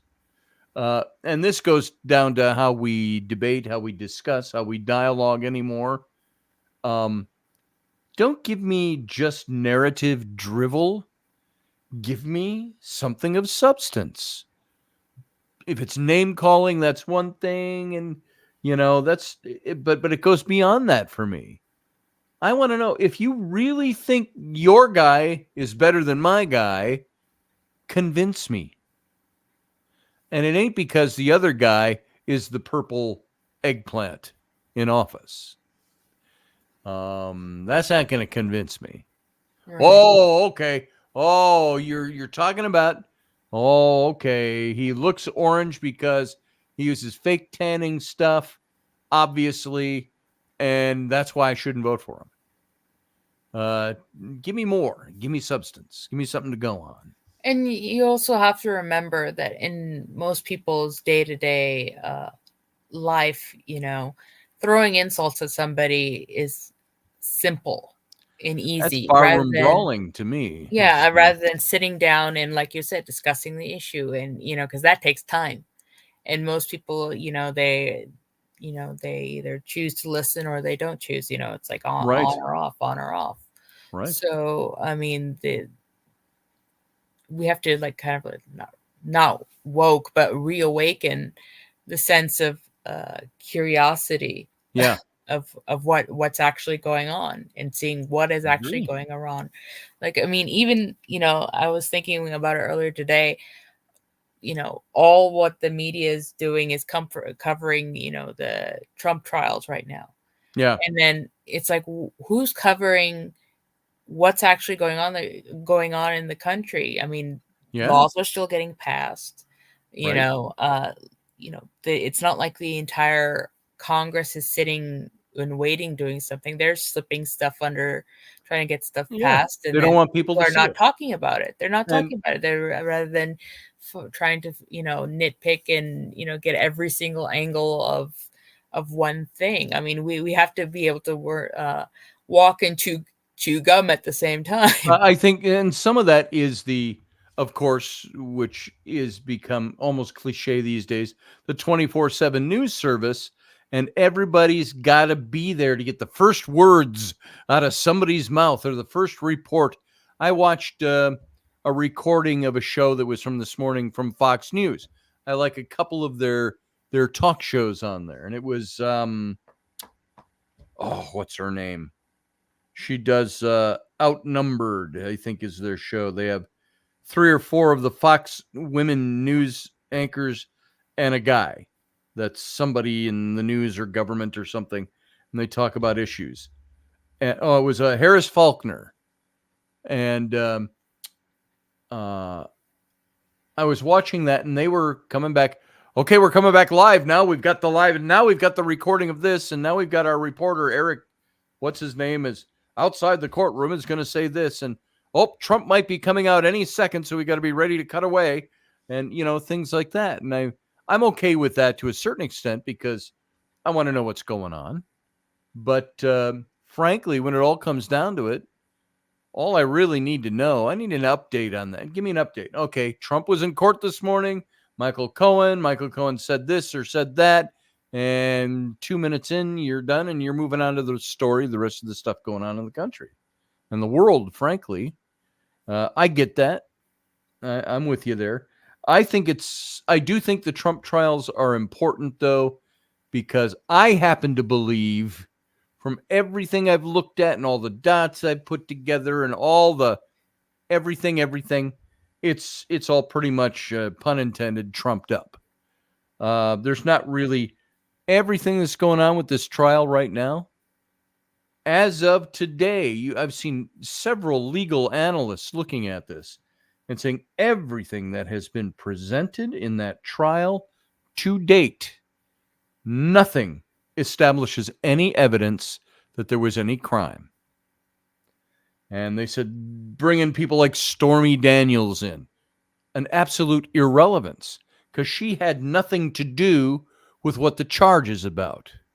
The charge was, did Trump illegally list payments out? It could have been payment for a speedboat or covering up sex with somebody, which is not illegal.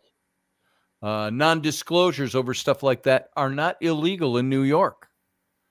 And it's not illegal. The federal government already looked at this case years ago and said, we're not doing it. There's nothing to it.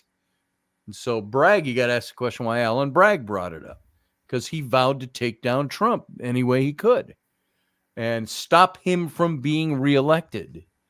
And so I think it's important from one perspective, in that whether we like Trump or hate Trump, the people should decide whether he should be in office, not, as they're calling it, lawfare. Right. Well, I Is mean, that what's at really this going on? yeah, at this point, So, at least from what I believe, people, regardless of the outcome, people are going to believe what they want to believe. Right now, they're trying to determine if there's any actual criminality to it, whether it, they think it's because of, the catch and kill thing. Is that even legal, or were they Right. trying to influence the election by not letting this information Right. come out, or the selective release of when the timing of information comes out? Because I mean, it's the same thing with what happened with Hillary Clinton and Barack Obama when Pretty much. when that thing was his name, James Comey, Yep. released all that thing right before the election, and it tipped it over to Yeah. Obama. So Yeah. so So should there have been a moratorium on releasing that kind of information that close to an election? Those are questions we have to ask. We always hear about October surprises for November elections. That's why those have been named thusly. Somebody comes out with something that's supposed to be scathing against the other side. And to me, I don't want to hear that bullshit. Let us all decide who we want to vote for. Same thing with Trump. If they're trying to prevent him from getting in office, let the people decide that. And are they trying to have trials? Would the trial to try to prevent him from getting in office be the same or worse or less than what they're claiming he did by marking an expense as a legal expense? They're calling it campaign interference. Would the trial be a campaign interference? That's the big question. And there's a lot of people who are saying this is actually helping Trump. Because there's a lot of people are looking at this and going, no, this is not the way we operate in the United States of America. And you may not have people compassionate toward Trump, but you're going to have people that see it for what it is, that it's really election interference. And this is somebody trying to take down an opponent to the power base that is in office by trying to find any way possible to make sure he cannot run. I guarantee you, and we talked about this before, I went off on it before, that if Trump were not running, you wouldn't see any of this happening. You really wouldn't. And there's a plan behind it. So that's why it's important to me. Anyway, that's why I started to see what's happening. Kalina says this is a bench trial and the judge is biased against Trump. And so is the DA. That's true. Those are truths. Those are not even opinions. That is the truth. Both the judge and the DA already are biased against Trump. The judge and his wife are huge advocates, anti-Trump advocates, as was Erdogan over the other trial with the woman that claimed Trump raped her 30 years later after she wrote about it in a book. And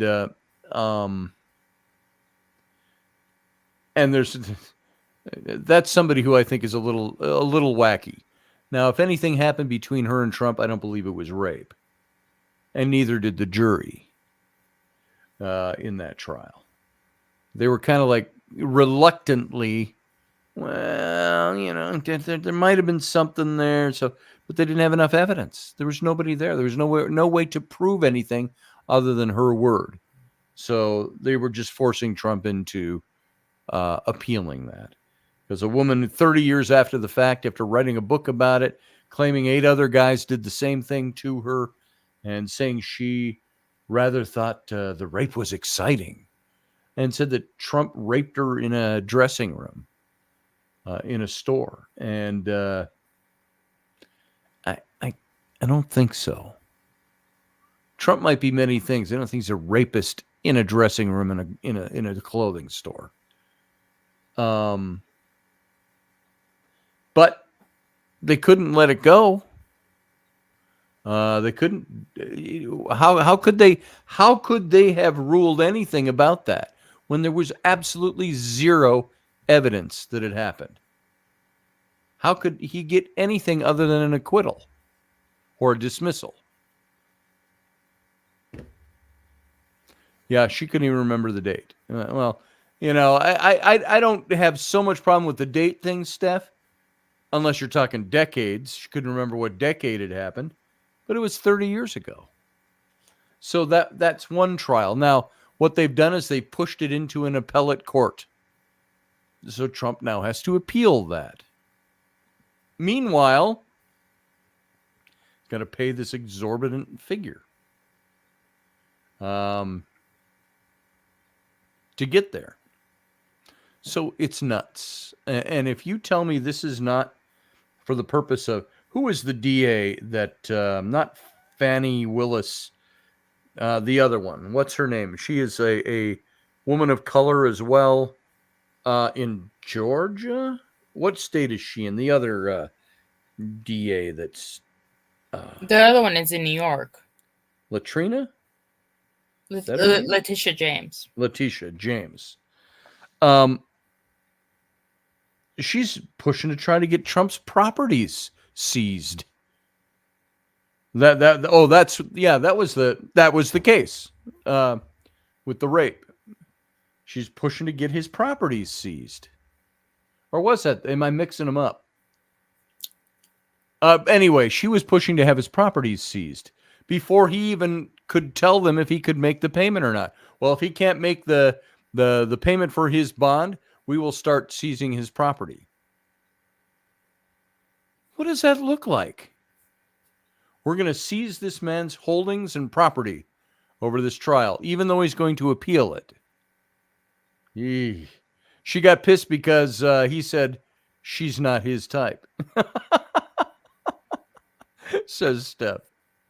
Oh, you're talking about the woman who cried rape? Yeah. And there was the trial that was associated with her. This thing was a trial where she was also suing him for defamation of character, something like that. Because he said nasty things about her when she started claiming he raped her. You know what? Woman claims I rape her and I didn't. I might say nasty things about her myself. So I've never been accused of rape. I was accused of harassing a woman once in our office when I was a creative director. And I came down in no uncertain terms because the owner came to me and she, woman, it was a woman-run agency, owned. And she said, so-and-so in the office claimed that this, and this is her letter. And I read it, and I looked up at the owner, and I said, do you know what a bunch of unmitigated bullshit this is? I said, no. I said, I don't buy it.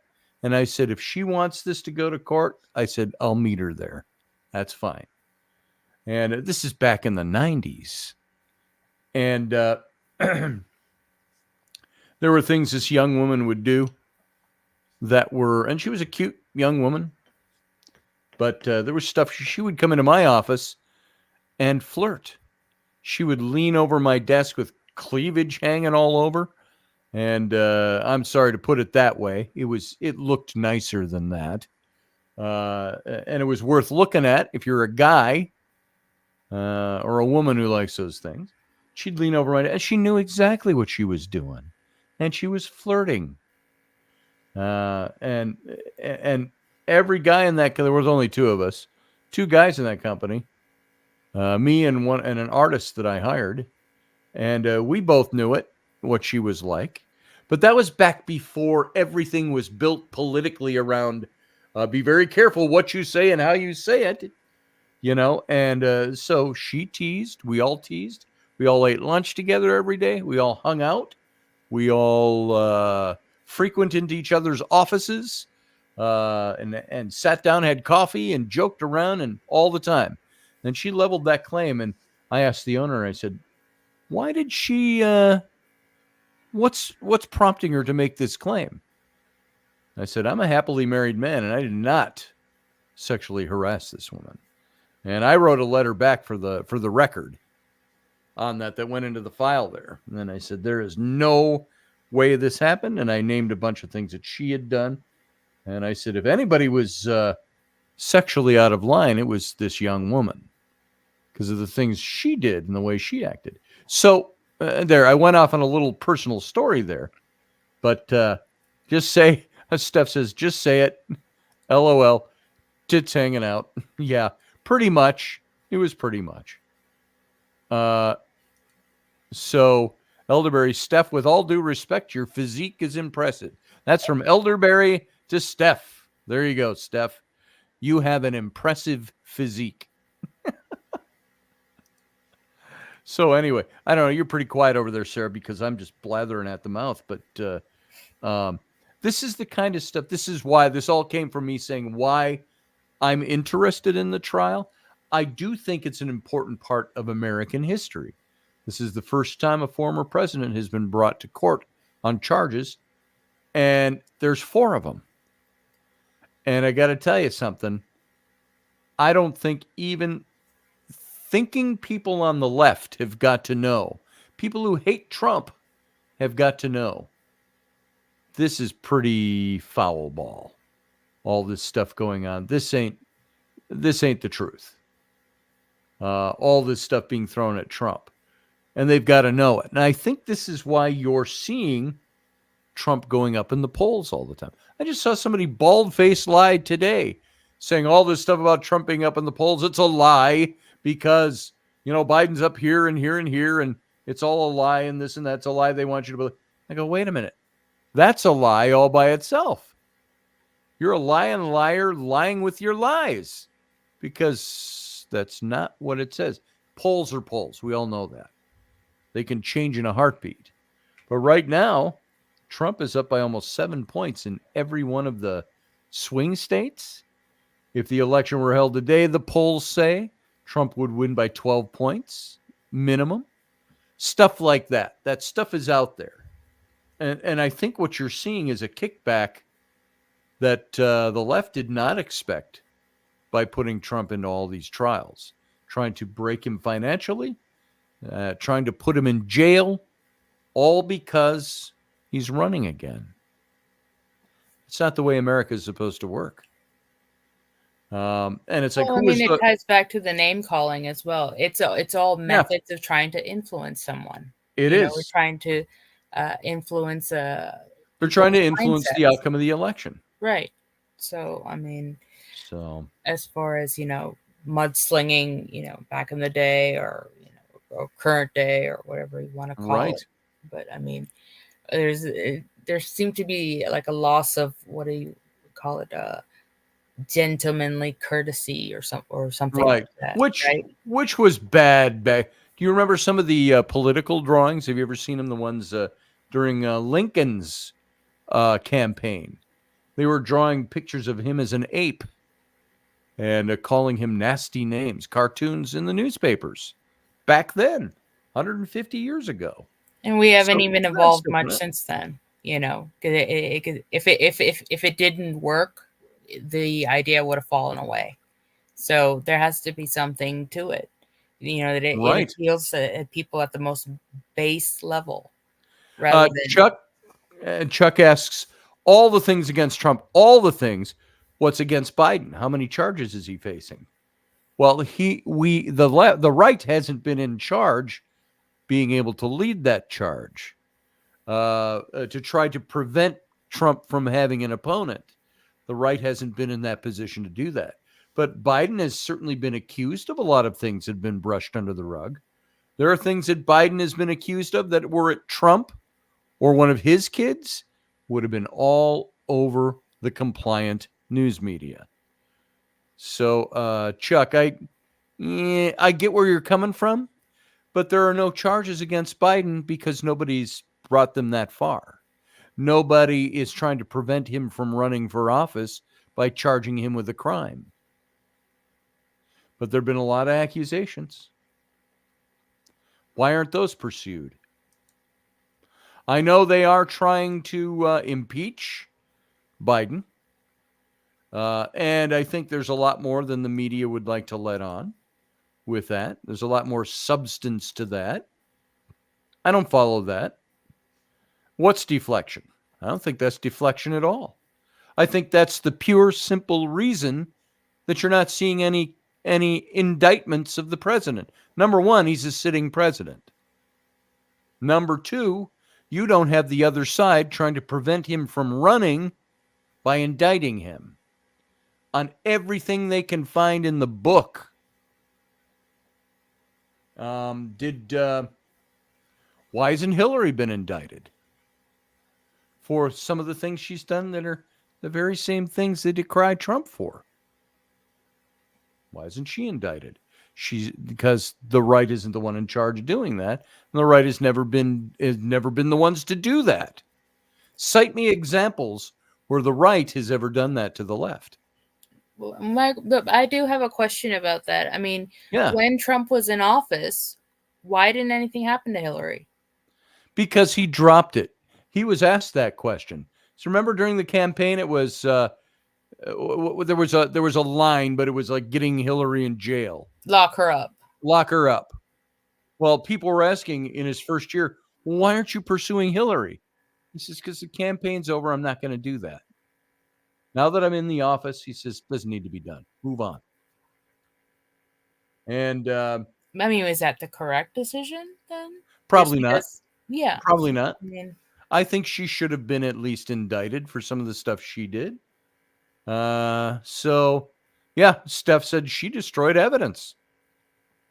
Out and out. They knew that. And yet Comey came out and said there's no reason to indict her.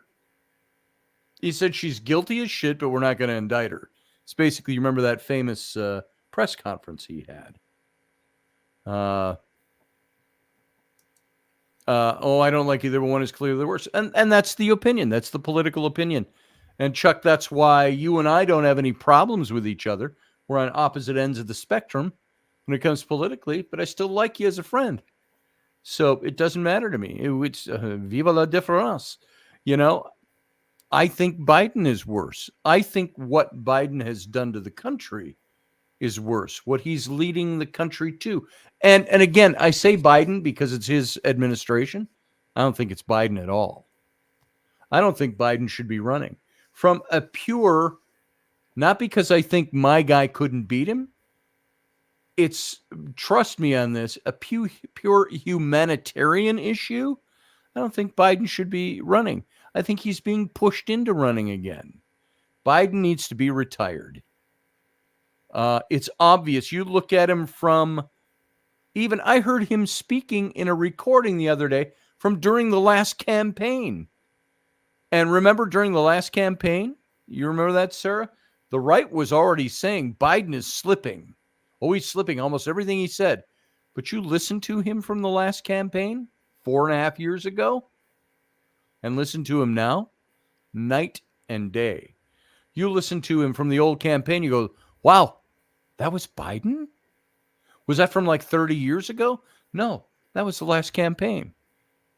He has slipped that far in cognitive awareness, cognitive capacity, just to let him retire. But he's obviously happy to do what he's doing. He's being taken care of. He's looked at as the, at least in position, as the leader of the free world. That must appeal to him. Jill, you can tell there's been a lot of things I've seen with the body language specialists and little clips and little things you aren't supposed to see behind the curtain, where you can tell Jill's about had it. With Joe, it's for show right now. And you've got to wonder, without being cynical, being a realist, what has she been offered to play along with this? Because I can tell you what, my wife would never let me be put in that position if she really loved me and cared about me. Jill should be standing up for her husband. No, my husband can't do this. And he will not. So it almost makes me ask, what have they got on the Bidens? That's where your mind goes. It goes to conspiracy because it doesn't make any sense. I would love to see I'd love to see, as much as I would never vote for him, I would love to see the governor of California, Gavin Newsom. Let's see Gavin Newsom go up against DeSantis. Let's see that presidential election. my meaning behind that is not because I like or dislike either man, but it's let's get some new blood in there. Let's move on from this. I would like to see Tulsi Gabbard. Now, I don't agree with everything about Tulsi Gabbard, but and I liked her before she left the Democrat Party. But there's people that I go, she comes across very conservative about some things. Some people are like, well, no, she believes this and this. That's very liberal. I don't care. I think she would do a better job at running this country than many other people out there. I'd vote for her in a heartbeat if that was the choice. Yeah, but you also So- have to consider it takes more than just personality to Yeah. do the job. You have It to does. do it based on their ideology. Yes. And any candidate, from what they've promised on the campaign trail, when they actually get into office, it never gets done. I mean, no matter what they say or do, if they actually did what they promised on the campaign trail, that'd be all over the news. Do we know any president who's been able to fulfill all his promises?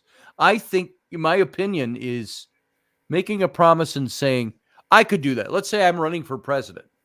And I would say, I'm going to do these 5 things are my goals for office. And you push that and push that and push that. Then you get into office and find out you can only do 2. Because the other 3, there's so much other crap to be able to get those things done that you can't accomplish them. Biden hasn't been able to fulfill promises. Trump didn't fulfill all his promises. He worked hard at it, but he didn't do it. He got close on some things. He had to modify things. Every president who's ever been elected to office has made promises. But I think they get into office and find out probably the things none of us will ever know about. Why wouldn't somebody like a Bill Clinton have been able to get into office on some of his campaign promises, not be able to fulfill all of them? Is it because there just wasn't enough time? He did have 2 terms. Was there not enough time in 8 years, or was there resistance, or were there things going on inside of government that we just don't know about? Trump's wall fail. Yeah, Trump didn't have a wall fail. He built 500 and something miles of wall. He wasn't able to finish it, though. He said Mexico's going to pay for this. And we were all like, yeah, let's do it. Well, Mexico didn't pay for it, but they paid for it around the backside because different things were done. And I think Trump had to modify a lot of them. Once you're in there and realize there's some things that just can't do, I promised that, but there's no way to do it. What do we do now? How do we modify that? Oh, you're a stinking liar. Well, no, maybe it's like either party getting into office, not having the ability to do the things that they thought they could get accomplished. So, I mean, it feels like you have, it's like There it the is, same Steph. thing in business. You want to under promise and overachieve rather than do Right. vice versa. Because Well, it makes you I look like you're competent, at least. There's What are some of the things that Trump said he'd do if he got elected this next time? He would work on mass deportations of the 12 million people that have been let in the last 3 years into the United States. That's more than the population of some states. That people don't realize this. There's a lot of illegals in the country. He would work on that. There were things, so the border is going to be a big thing. He would lock down the borders. People say, well, what are we going to become, isolationists? No. Let's lock down the borders till we can get it figured out. You don't just leave the door hanging open while you're trying to figure it out. You close the door. If I'm trying to figure out how I've got people coming in and stealing stuff out of my house, maybe I should start by locking my front door and then figure out a better security system. Well, that's also, what I don't understand. If the border is that bad, that much of an issue, why isn't the military involved? Because that would count under defense. Because this administration is not allowing that to happen. That's the problem. The problem is, what did Biden say? What was one of the things he was saying before? Was it before not the midterms? What was it they were talking about? And he said, I'm preparing an executive order to close the border. It was leading up to the State of the Union address. So everybody thought he was going to announce that at the State of the Union. And the big question is, well, if you've got the ability to close the border, why aren't you doing it now? Why do you have to wait till the State of the Union? Why do you have to wait until it's a political achievement or some political thing to it to let everybody see what you're doing to save the border? And if you know it needs to be closed so much that you're crafting an executive order to close it down, why are you leaving it open? And why is it still open today? Because he never implemented it. Why didn't he implement it? What's the reason for leaving the border wide open? While Mayorkas is saying the border is closed. Mayorkas is a big, fat, stinking liar. There's my name calling for the night. Border is about as closed as my ass. Well, bad analogy, but the border is not closed. The border is wide open. And what about those, was it about 200 people? Do you remember the films from a few weeks ago where they rushed the southern border, broke down the fence, rushed the National Guard that was there, and they finally broke in, and they were a bunch of them were detained, brought up on charges. It was just last week. They were all dismissed and let go into our country. Why? Why are we allowing this to happen? One of the jobs of the executive branch is the protection of our borders. The president's job. If Biden has the ability now, for political reasons, to issue an executive order to close the border, why didn't he do that 2 years ago when the problem was becoming very evident? There's a political reason behind it. And that's the problem. This is the stuff that makes me shake my head. And you say, if it's as easy as signing a piece of paper, why isn't it being done? When there's an obvious problem. And that's where all the talk is coming in about, well, they're going to issue a general amnesty and give these people all permission to vote. That's one of the scuttlebutts going on. That's been talked about in Congress. And so the big question is this trying to build an illegal voting bloc? Is that one of the reasons behind it? It certainly can't be because we are compassionate as a nation and we let everybody in who needs to come in. We don't even know who's coming in. We're finding there are Chinese coming in through that border. There are people from the Middle East.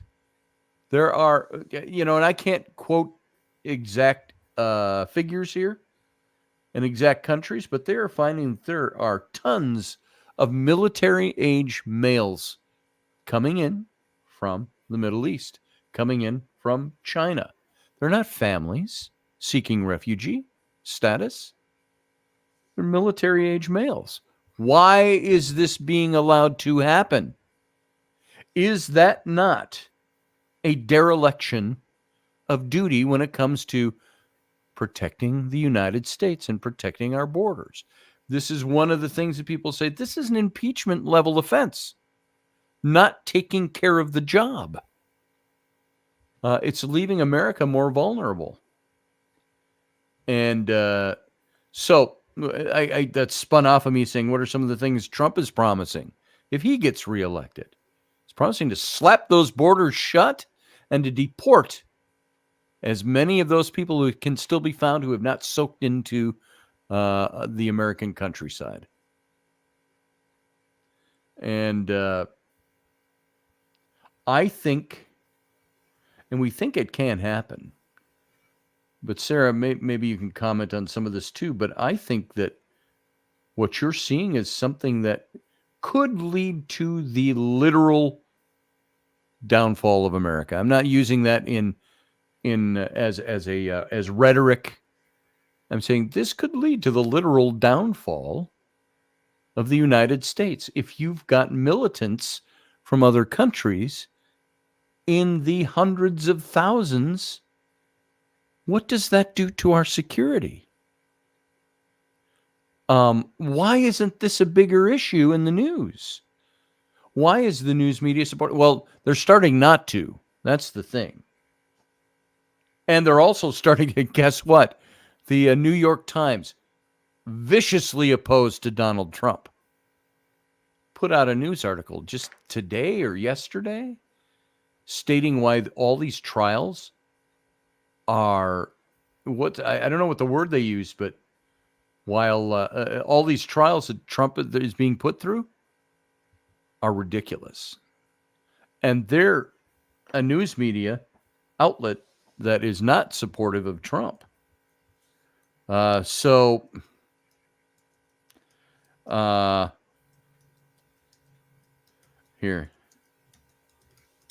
Let's see if it comes up. I can't really look at the New York Times because you can't look at their articles unless you subscribe. But they wrote something about they've got Trump on trial. Michael Cohen, key to Trump trial, tells jury of seedy whatever, and I can't read much more than that.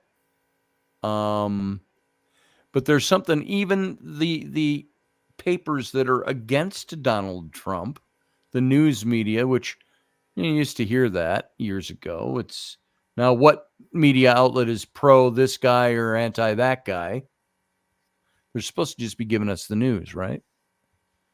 Well, it's also been the news is not the news. The news is meant to be entertainment now. It's sensationalized. Yep. It's sensationalized. I mean, rather than just tell what's going on, then you have, applied spin and everything this way, which, people makes it all the way harder to understand and navigate and make good decision making. Yeah. So right here, I can see the headline here on the New York Times from 8 hours ago. Michael Cohen, key to the Trump case, tells jurors of seedy hush money plot.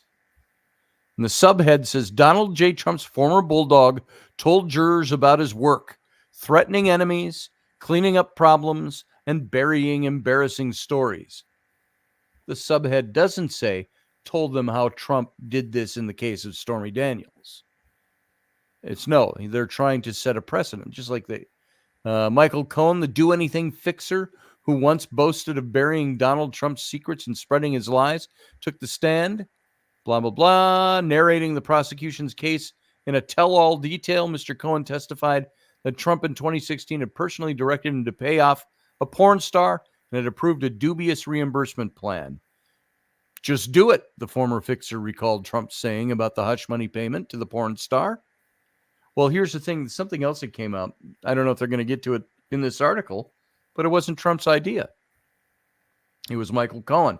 Michael Cohen even recorded Trump, which is against client attorney privilege. It's a breach of ethics. But they were playing some of the tapes today. And all you've got is him saying, and then we'll make these payments. And Trump's going, payments to what? To who? You hear him in the background. And he says, well, the payment, and he never names anything. And Trump said, just take care of it. Now, is that tacit evidence that Trump has directed somebody for campaign interference to pay somebody off? No. So this is the thing. Just do it, is what Trump said. It says, after Trump had won the White House, Mr. Cohen demanded his money back. He said met with Mr. Trump, who approved monthly reimbursements. Then the president-elect changed the subject to his new job, saying, this is going to be one heck of a ride in D.C. So, and they make that even sound, the newspaper, like Cohen demanded his money back. Well, he was on the payroll. He was somebody that Trump paid. He didn't demand his money back. He said, here's my bill. And Trump said, okay, we'll pay it. we'll cut you for your services rendered. Here's your payments. So this is what's interesting is how the way news is presented. Over nearly 5 hours of testimony, Mr. Cohen painted a damning portrait of his relationship with Mr. Trump, decoded their shady vernacular, and spotlighted the conduct at the center of the first criminal trial of an American president, the silencing of women who had stories of sex with Mr. Trump to tell and sell. So this is all about discrediting Trump. It's not about any, and legal analysts keep coming back and saying that all may be well and good. Nobody may like the fact that Trump was accused of having an affair and paying somebody to silence them. It's that that's not illegal. It's done all the time. Not that it makes the actions right. It just means it's done. It's always done. And that's what they're saying. Well, what's the evidence that there was illegal activity? So now is it just an attempt to embarrass Trump? I don't know.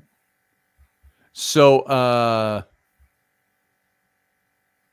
let's see. Mr. Cohen's star turn marked the climax of the prosecutor's case as they formally introduced the jury to a witness who has loomed over the trial and could trigger the former president's downfall. He brought the case's architecture into focus, offering firsthand corroboration of what jurors have heard from other witnesses.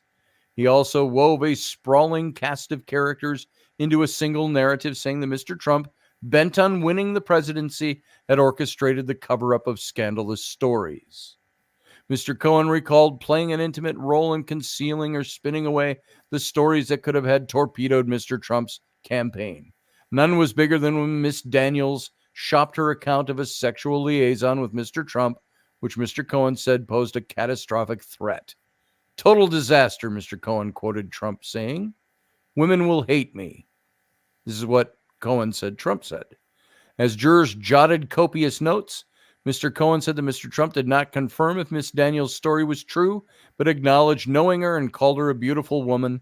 And when Cohen was unable to quash the story promptly, Mr. Trump blamed him. I thought you had this under control, Mr. Cohen recalled Mr. Trump saying, drawing a scoff and a laugh from the defendant. In a crucial passage of testimony, Mr. Cohen directly tied Mr. Trump to the hush money deal that kept Miss Daniels quiet. Mr. Trump, he said, initially conveyed a general instruction, just take care of it. So Mr. Cohen ultimately did, paying $130,000 to Miss Daniels, silencing her in the campaign's critical waning days. So once Mr. Trump was the question has to come to mind, which should be the defense's first question, is of her should have been, why was money going to take care of the problem for you? Why were you looking for money? It was extortion. That's why. Well, Mr. Cohen ultimately paid $130,000 to Ms. Daniels. Once Mr. Trump was in the White House, he reimbursed Mr. Cohen, and according to prosecutors, adopted a plan to falsify records that disguised the repayment as ordinary legal expenses.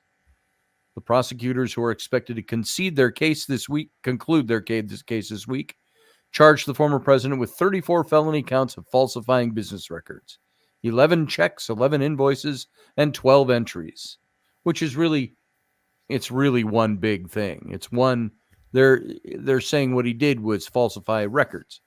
Well, they're charging him. People say, well, you got 34 felony charges. It's 34 felonies for the one big thing, divided into 34 pieces. But they're saying none of it reflected the true nature of the reimbursement. And on Tuesday, Mr. Cohen will return to the stand as likely to testify about an encounter with Mr. Trump in the Oval Office, where prosecutors say the two men confirmed the plan to disguise the payments. And soon afterward, Mr. Cohen began to receive the checks.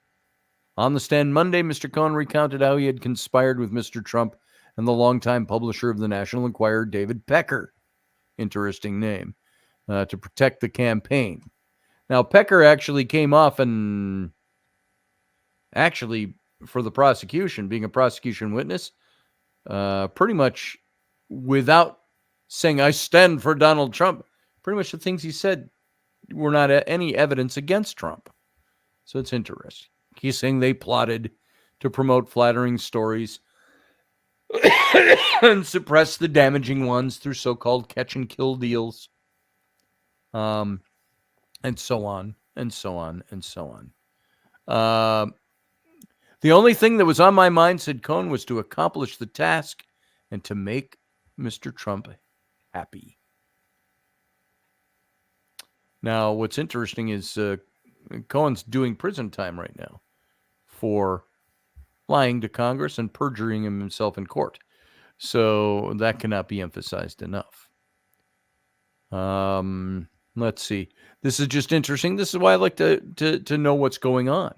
Mr. Cohen's testimony brought the men face to face again on Monday, and only in New York, collision of spotlight-seeking showmen, bombastic personalities, expert in operating the twin engines that propel the city, media, and money.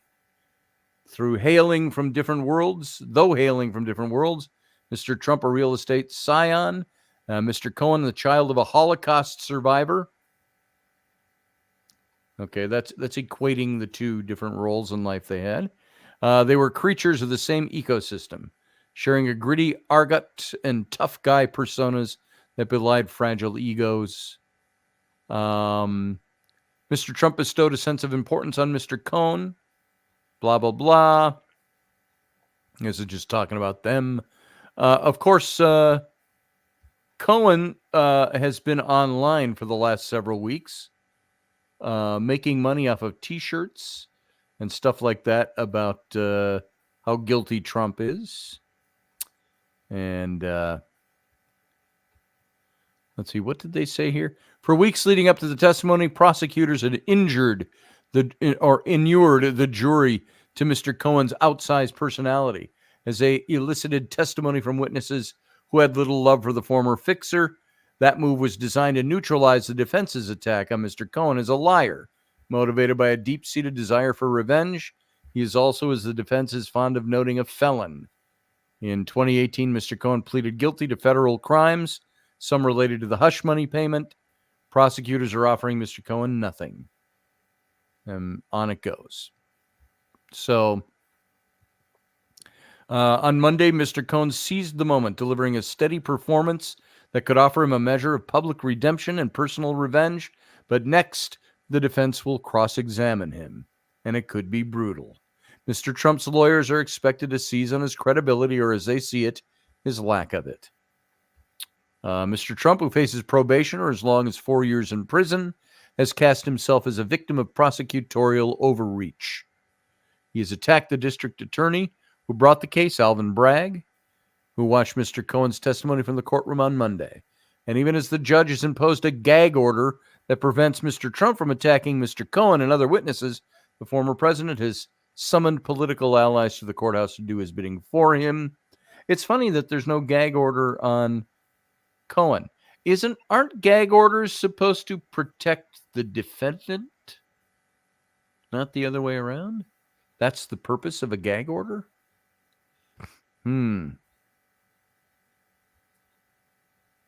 don't know. Thoughts? Given the current, political climate and the extremism that could be found on either side, which, there have been claims made that, the judge, everyone involved, the judge's family and all that stuff, Trump, even people on Trump's side being threatened by, the other side. There has to be some form of protection. I mean, yes, the judge did put a gag order on Trump to say you cannot talk about my family. You cannot threaten his daughter about this case. So, just because they're claiming that the judge or the judge's wife, the judge's daughter, they may lean a certain way ideologically, which, the wife and daughter, they have no bearance on Well, the case keep in mind, itself. I think it's a difference.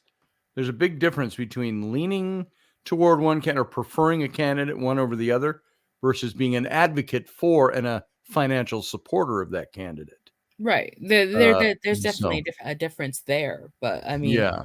but in terms of are they're quite if they're saying that whether it's Trump supporters or they think that another conspiracy that Trump is directing his supporters to attack the judge's family or whatever,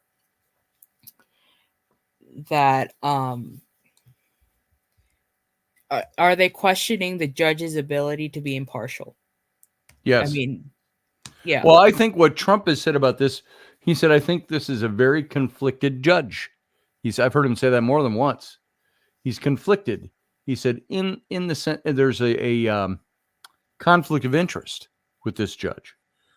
And he said it's extreme, and he's right about that. But where did that conflict arise from? The conflict arises case. from the fact that he is a political advocate for the opposition party, which the charge that's out there is that the opposition party is ringleading all of these legal charges against Trump, and that they should have a neutral judge in there. So not a judge who's supporting either party with their money. Their whole family does, as a matter of fact. So, by the way, I looked this up. The Stormy Daniels owes Trump money. That's something Steph just brought up. The judge ordered her to pay Donald Trump another $120,000 in legal fees. And isn't this why Michael Avenatti is in prison now over all this stuff? Michael Avenatti's in prison because of I think it was another fraud case or extortion case that he was running. Yeah, it was something like I thought he was associated with her as well. Well, but I might be he wrong. used to be her lawyer. That's what it was. Yeah. But Daniels is on the hook for nearly $300,000 to Trump. So that's interesting. And we as people, who have lives and, we go to work every day, how are we supposed to sort through all this? That's the thing. How do we sort through it? Well, we're supposed to rely on the news media. And the big question is the news media trustworthy? Can we rely on the news media?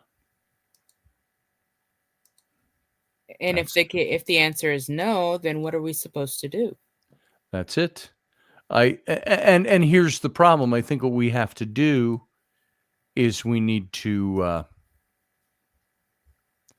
listen to both sides as it's presented. We need to weigh out the facts as best we can.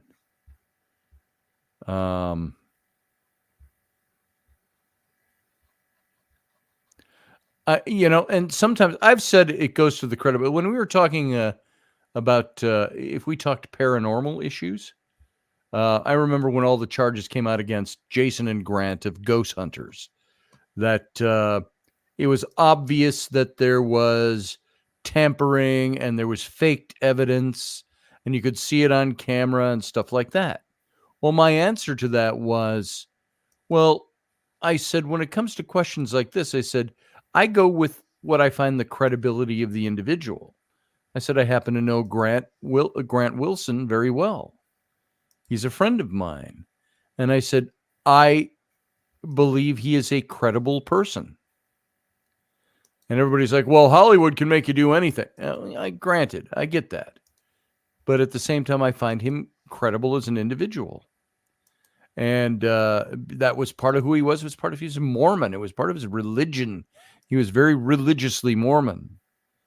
And so that statement I made It goes to the credibility of the individual. It depends on how credible you see somebody as being as to whether or not you believe their word on questionable issues like this. So the big question is, do you find Trump credible? Well, you've had the media, which is they came up with the number 86% is a number that was factored into by looking at all the media, saying you only got 86% of the media that would be anti-Trump or anti-right, that are leftist. When you've got that number, is even an objective news source going to give you objective news? Or are you going to get news that is going to slant toward their political bias? This has been going on since I was in high school in the 70s. We've been hearing about this stuff.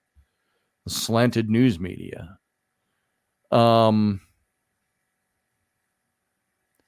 So there you go. Now, like Steph just said, I don't feel Jason is credible. I know things, she says. Well, I think there were a lot of people that chalked that up now to whether or not they believe Jason was credible in that story. I don't know. I had different problems with Jason. We buried the hatchet, but after several years. But I had my own issues with Jason, but I'm not. That's a totally different issue. When it comes to Trump or Biden, who's more credible? When it comes to Michael Cohen or Donald Trump, who's more credible? Like the New York Times said, and probably rightfully so, both scions of money and greed and entertainment, and you see that. I don't for a minute believe Michael Cohen, and you notice that even where he says he has these recordings, and we heard some of them today, those recordings weren't damning at all. They weren't even naming what they were talking about. Cohen said, we were talking about this case. Stormy Daniels doesn't say that on the recording anywhere. I'm surprised the recordings weren't thrown out, because I mean that would have been considered admissible in court, right? I mean, because New York is a one-party state. Yeah, meaning you only need one party to record something. So they were allowed, but I find them as relevant as Stormy Daniels being called to the stand. She was irrelevant because her testimony, anything Stormy Daniels had to say, absolutely immaterial to the case. The case is all about proving whether Donald Trump falsified his records. Whether he stooped Stormy Daniels or not is irrelevant. It's whether he falsified records. So all Stormy Daniels was there for it was a show trial. It's dog and pony show. Trying to embarrass Donald Trump, if you would. I think he's unembarrassable, personally. But he'd have some splaining to do. But he's come out and said that he never did it. Never had an affair with her. She came off with this tawdry story, but she is also represented as somebody who's written over 150 porn stories and four porn movies. Making up a story is easy. She's also somebody who denied it ever happened in writing several years ago. But the question is, was that part of their agreement, their non-disclosure? She could have said anything she wanted to. If the non-disclosure said, we'll pay you $130,000, but you have to have a letter saying it never happened. What's the truth there? We don't know. So there you go. Let's see. Tell the truth. Oh, that's right. The father and like daughter. I'm not sure what your... I see. Centauri and Cody. Yeah. Sticking up for Jason and Grant. That's his kid. I get that. So anyway, well, look at this. We've gone 3 hours tonight. And That's surprising. I wonder where everybody's at, though. I think people have kind of stepped back from my show because of all the time I had off a couple of months ago. And I think there's some of that. I think maybe my content isn't as driving as some people would like anymore. So I think there's some of that. I'm not the new kid on the block. I'm not the new Turk in there. I have to keep reinventing and innovating to make this show palatable for everybody. But I got to tell you what, I don't want to reinvent that wheel. I just do this to talk. Talk about stuff that's going on. I try to make the show appealing and palatable. And for being a show that a lot of people say they like, it's not a show that a lot of people support. And I don't know if my numbers have dwindled, but I know my YouTube numbers doubled last month, and I didn't know why. I have not seen any indicator of why my numbers have doubled, but they did. Is it because, is there something to content that YouTube holds back your site from being seen by people? I don't know. That was one of the charges out there. So it's interesting. I think you asked the simple question. I wonder where everybody is. Well, people don't stick around anymore. Half our people don't even come in until the show's already over. I don't know if that's for hours they have to listen. My hours haven't changed any. So, when I was gone for a few weeks in a row there, I was off and on. I was gone.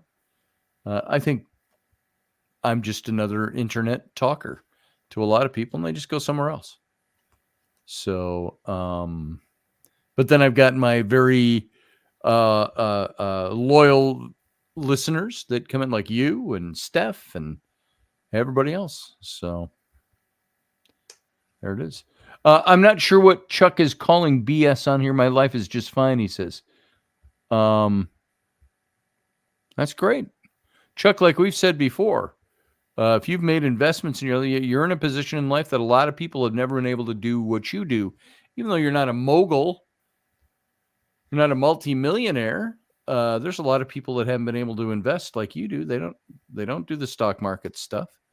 And you tell me that the average person, that their life is not affected the way yours is not, that they're not affected by it. I think most Americans are. Housing is more expensive. The stuff that people wanted to buy. Food, gas. Food and gas. Mm-hmm. It's all up. And if your investments are good in your house, Chuck, you told me, this was a public post, so I'm not revealing anything. You said your house went from something like, and I'm making up figures because I don't remember what you said, but it went from like doubled in price in the last 2 months. And that's fantastic. You can sell your house for twice as much money now. But you know what? The people buying that house, their wages haven't gone up any. It's more expensive to buy that. The house now costs twice what it did 2 months ago. And so it's only going to appeal to a certain level of Americans out there. So when people accused Trump of only raising or lowering taxes and making things better for the rich, well, the rich are the only ones that can afford your house right now. What did Biden do for the common man? Nothing in 3 years, 3.5 years. So the common man is not, oh, well, he's making sure abortion is safer, or not safer, freer. He's working on that abortion issue. That's a political issue because I don't think he gives a rat's ass about whether a woman has an abortion or not. And 20 years ago, Biden was seen making speeches against abortion being anything other than, he called it, Biden's own words, abortion should be safe and rare. But it's totally different now because it's a political position that will get him the votes of that segment of society. So Yeah, I think that there's a lot of pandering out there. And I don't see Trump as a panderer. That's why I lend him credibility. He can give a flying rat's ass what some people think. If he believes it's right and it's constitutional, is right for the country, he'll do it. That's what I've seen him do anyway. So, where he makes his stand on things. So he said, I would really like to see Trump era oil production go back into play. Trump asked somewhere, he says, how'd you like that $1.63 for gas? He says, we're going to do whatever we can to make that happen again. And because he said, a paraphrase, of course, of Sarah Palin, drill, baby, drill. Didn't he say something like that? He said, or maybe he quoted her. He says, when I get in office, one of the first things I am going to do is reopen all of that production, which has been closed down for new Green Deal cronies. And you got to ask why that exists. So if we're the only ones actually doing it, what's China doing? Nothing. And how much does it really affect us? Has to be regulations on it, but there are ways to produce oil and keep it clean. So, yeah, Biden has made groceries go up 26%. But you know what? Biden doesn't go grocery shopping either. That's why he insists that things are fine.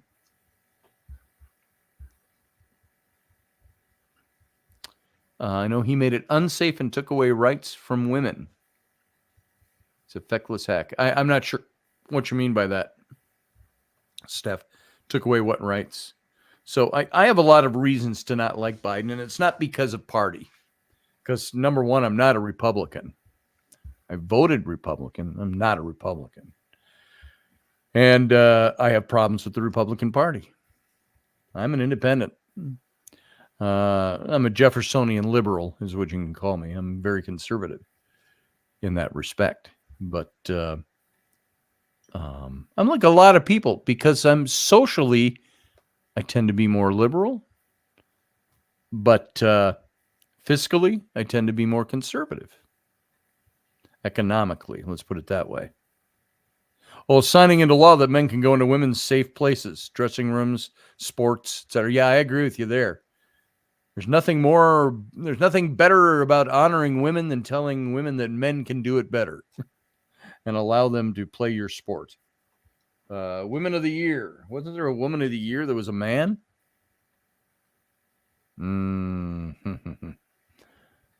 Something's wrong with our society, I got to tell you. And one thing I learned very early in school, the downfall of all the great civilizations out there all came from within.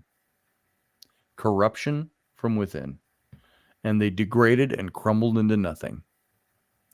Look at where our country's going and ask yourself the questions. What are the things that make it better and stronger? And what are the things that look great and wonderful and oh, so caring and loving of our people when actually those are things that are destroying us from the inside out. Empires rise and fall. They do. You know, it happened with the Egyptians. It happened with the Greeks. It happened with the Romans. It happened with the Ottomans. It happened with Of course, they say we're still kind of in the remnants of the Roman Empire right now, our form of government and all of that. But we'll see. Well, hey, it's been officially 3 hours and 1 minute. We've done Professor Bauer proud.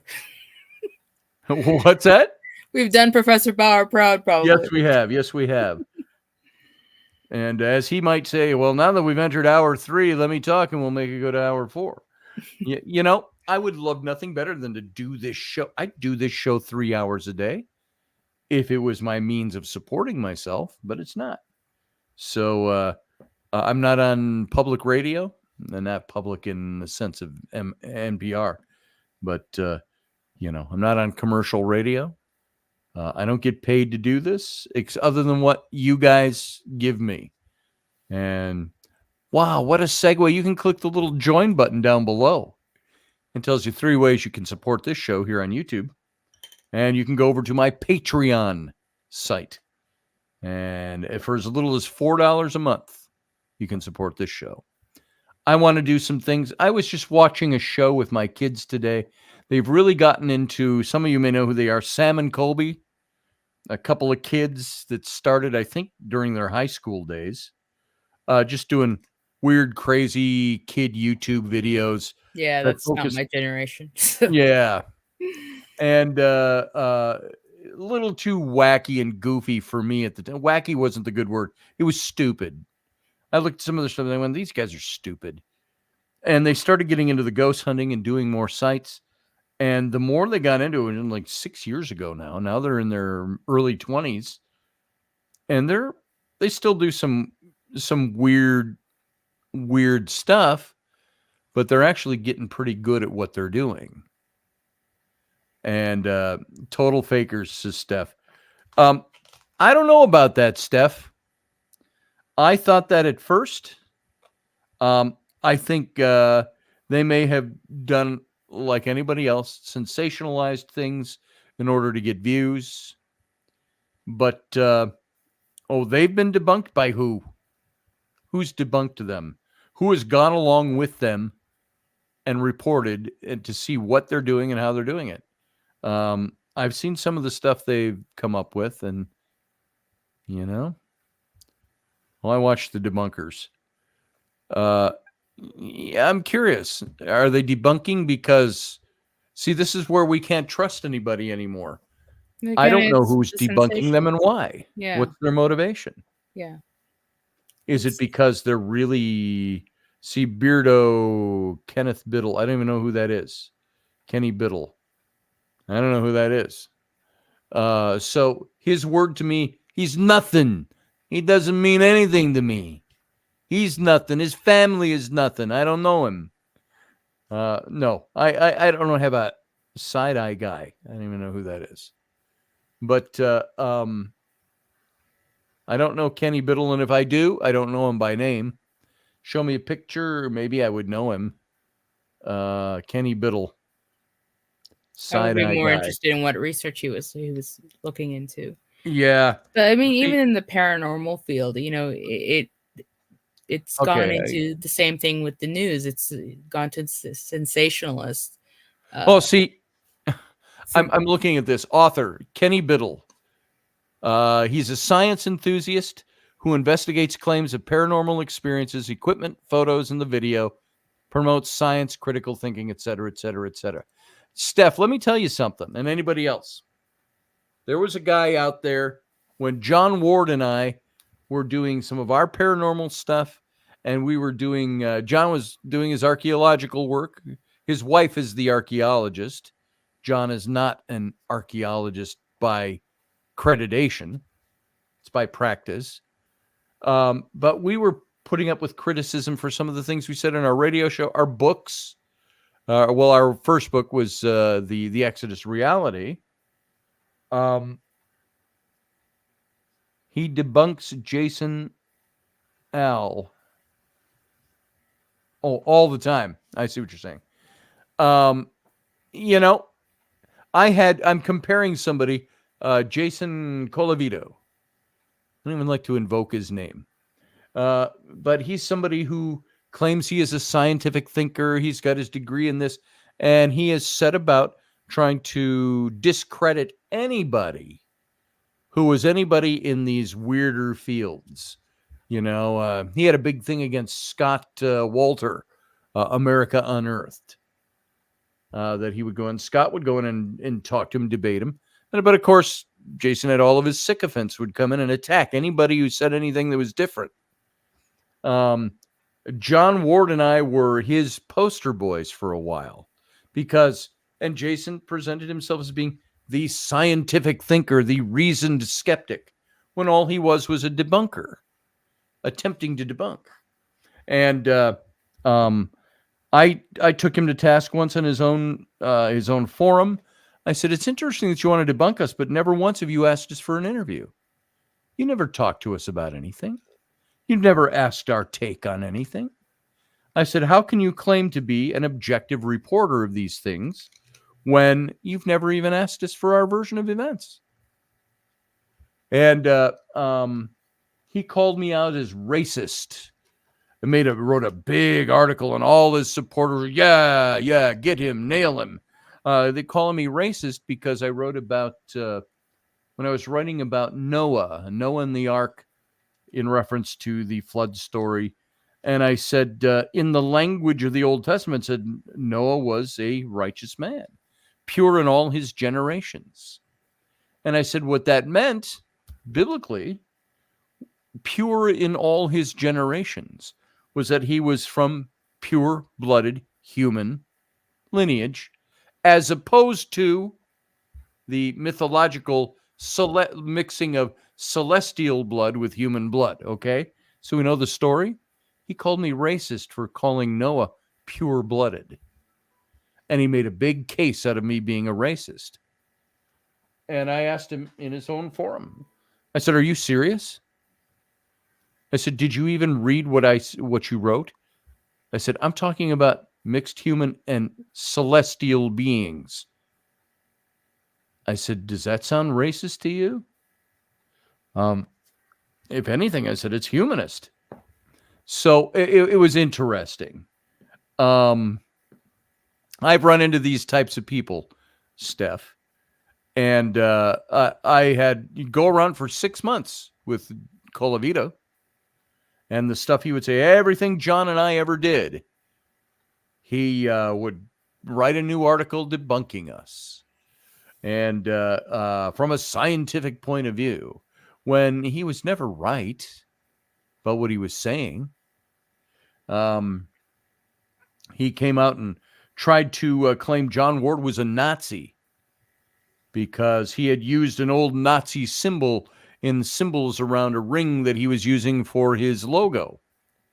And John actually went as far as to have me redesign that thing because of all the heat he got over what Colavito said. And it's not true. John's not a Nazi. When our trailer came out for History Trippers, which you can, if you go to my website, you can see it. Just go to scottallenroberts.com. Scroll down, you'll see the trailer for History Trippers. You can watch it there. 6 minutes long. And he came out and decried us as, well, first he was saying he's so totally open-minded and everything, but he thought we looked like two gay lovers doing our thing. And this is the guy who's supposed to be coming from a scientific point of view and just a skeptical, critical point of view. So I only bring him up to say, I've experienced the same thing as whoever this Kenny Biddle is.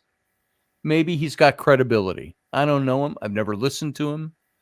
Never seen what he said. But he right away falls into this quick category for me of guys like this Colavito guy.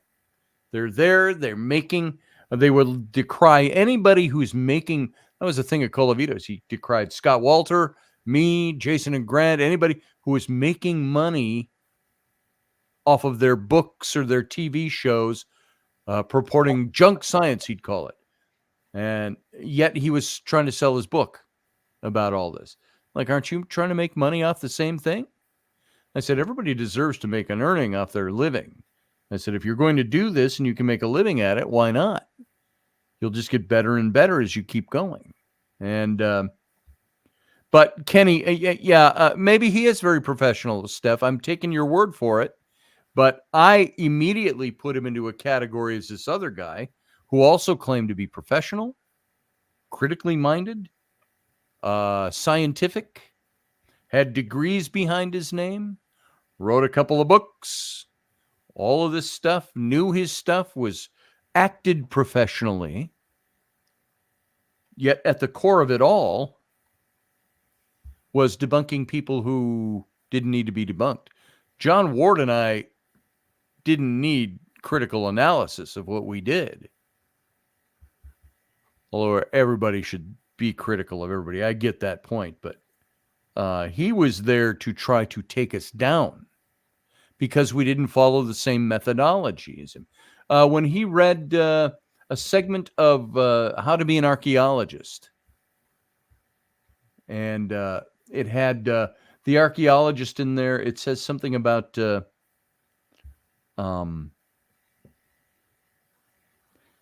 being it's just teaching just the facts, man. Matriculate them out. 1, 2, 3. I can't remember how I stated it, and I was criticizing the educational system, saying you have to go you have to toe the line in the educational system, and I was decried for that. And he got archaeologists in decrying me for that. And I said, "Did you read the whole section?"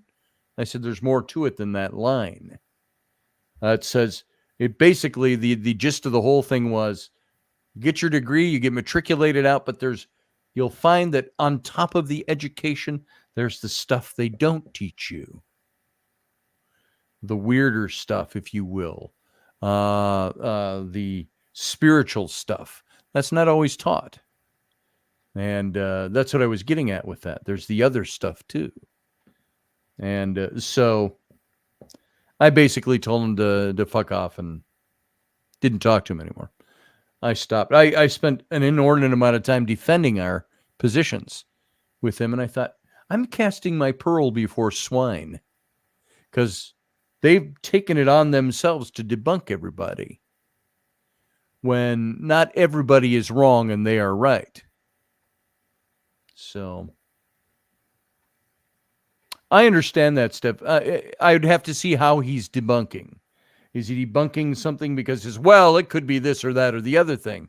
Is he debunking it because he was there and saw what happened and said, well, I'm debunking this because that's fake. It was faked. Or is he debunking because he doesn't think it's real? There's two different ways of debunking something. Yeah, you have to sort of gauge and determine if there's malicious intent. Right. Because, I mean, there's debunking in order to advance the field, and make everyone work better. You either rework it in a slightly different way and make it better, or you're just trying to tear people down. Right. Which people do to, feed their own ego. They think they can seem better than somebody else by stepping on someone's neck. Yeah. It doesn't. In reality, it doesn't, make you look any better, just because you can have the ability to tear someone down, try to, destroy someone's work and career. And, after. Yeah. Well, I had some, and I've had more than my share of that. Right. So I had Colavito. I had Dr. P.Z. Myers, who is professor of evolutionary biology at the University of Minnesota in Moorhead.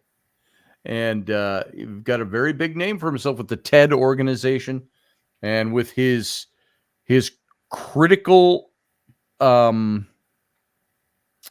skepticism out there. And he was one who would, in his own words, he was an asshole skeptic. And he was. And he was, in his own words, he was, I'm trying to remember how I stated it once. He said himself, I am an asshole promoter of atheism, which is what he was. He was an atheist as well. And so everything. And I was in a debate with him, an open debate at a big event. Then we had about 400 people packed into that room, that ballroom, listening to this debate. I actually was lured into that to have a discussion about ancient aliens. My book had just come out, The Rise and Fall of the Nephilim. I said, sure, I'll discuss that stuff. And it wasn't until I was sitting there and the mics were being turned on that I find out it's a debate with P.Z. Myers and another archaeologist, Harvard grad archaeologist. I'm like, nobody told me this was going to be a debate. I'm not prepared for a debate.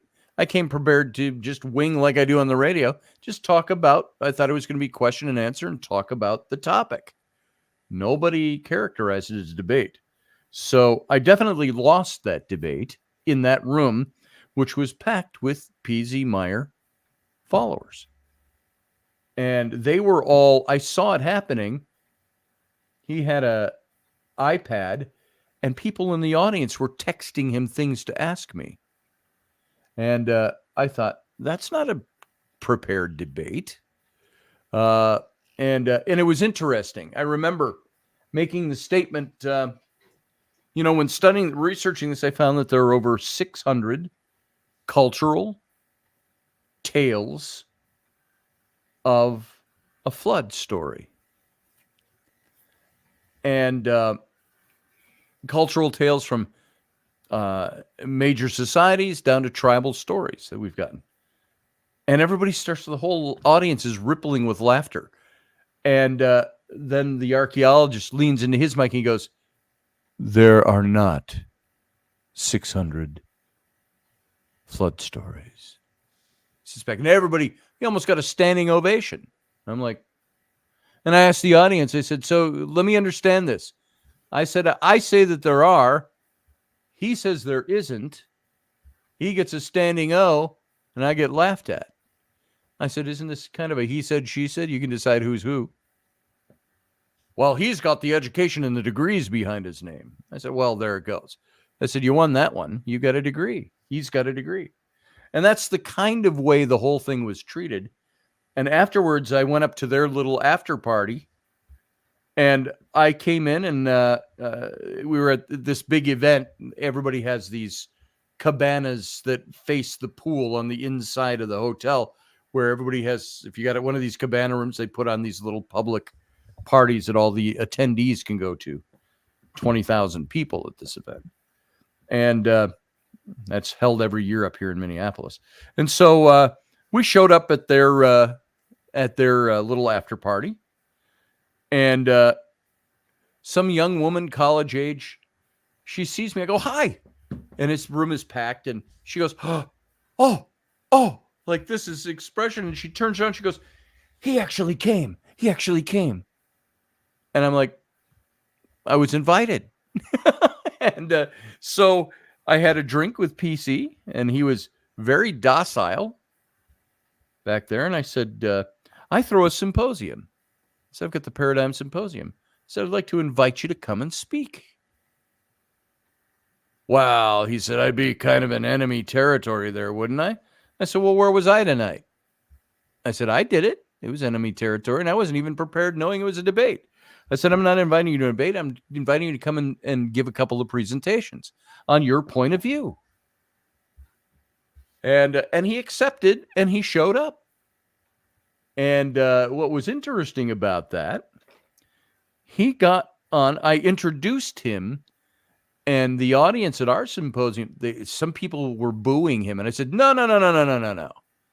Right from the platform, I said, No. Do not boo Dr. Myers. I said, he is a very respected man in his field. I said, he's got opinions like we do. I said, treat him with respect and listen to what he has to say. And it quieted down. And so PZ got up there and he gave his thing. And he started by saying, he was talking about aliens. He said, being a scientist, he says, and the kind of person I am that you all know I am, he says, do you know how much I would love to have proof that there are aliens? He said, I would be the first one on board. That belief system, that belief in those things. He says, that fascinates me. I would love for there to be aliens that we can prove. He says, I just don't believe it exists. And he gave his reasons, and he gave a very good presentation. And I thanked him, and everybody clapped for him. I thought he did a very good job. And then we found out he's sitting at the table back there afterwards when the next person on was Scott Walter from America Unearthed. And he's speaking, and PZ's back there. He's doing his critiques or whatever. And people said, did you see what PZ wrote? During that, he wrote a scathing article about your event while sitting at the table there. And I said, you're kidding me. Oh, well, that's what it is. So anyway, blah, blah, blah. You get it. So all I'm saying is I've dealt with these kind of people. Like if Kenny Biddle is the same way, he's a debunker because that's what he does. Well, the only science, and maybe it is. Maybe he's just fine at it. I don't know. Well, the only way is to look into him and see what he's about. That's the only way you're going to figure it out. That's what I'll have to do. Yeah. See, so. That's the last thing on my priority list now, but now it's on my list. So anyway, we got into that, and we've got another 20 minutes. So I got to get out of here because I got to go to bed. Yeah. I got to get do up in the too. morning, take kids to And school. I just want to give everybody one last reminder. If you have a subject or topic that you want Scotty to discuss, rather than, having him pull out random stuff on the day, be sure to write in the comments on what this type of stuff that you want to hear about. Let's do it. He can work Maybe Kenny Biddle would be a good guest. Sure. So I'll look into him and see, maybe invite him and say, come in and present your case. I want to hear what you have to say. Might be fun. Yeah. So that's all we got. Sarah, thanks for being here and sitting in for so long. Okay, thanks, Scotty. All right, talk to you soon. Have a good night. Everybody else, guess what? It's time to go to bed. Well, you don't have to go to bed, but you can't stay here because we're signing off. So thank you for being here. I appreciate all of you. Thanks for supporting this show, all you diehards out there. And let's get out of here. So until maybe I'll be back tomorrow with Wendy for Robertson. I know she was going to have a really tough month with all these shows she's doing this month. So it might not be tomorrow, but for sure I'll be back on Wednesday, pending death or sudden tragedy or emergency or anything like that. I should be back on Wednesday. So all of you, you have a good rest of your night. Thank you for giving me your time. Live long and prosper.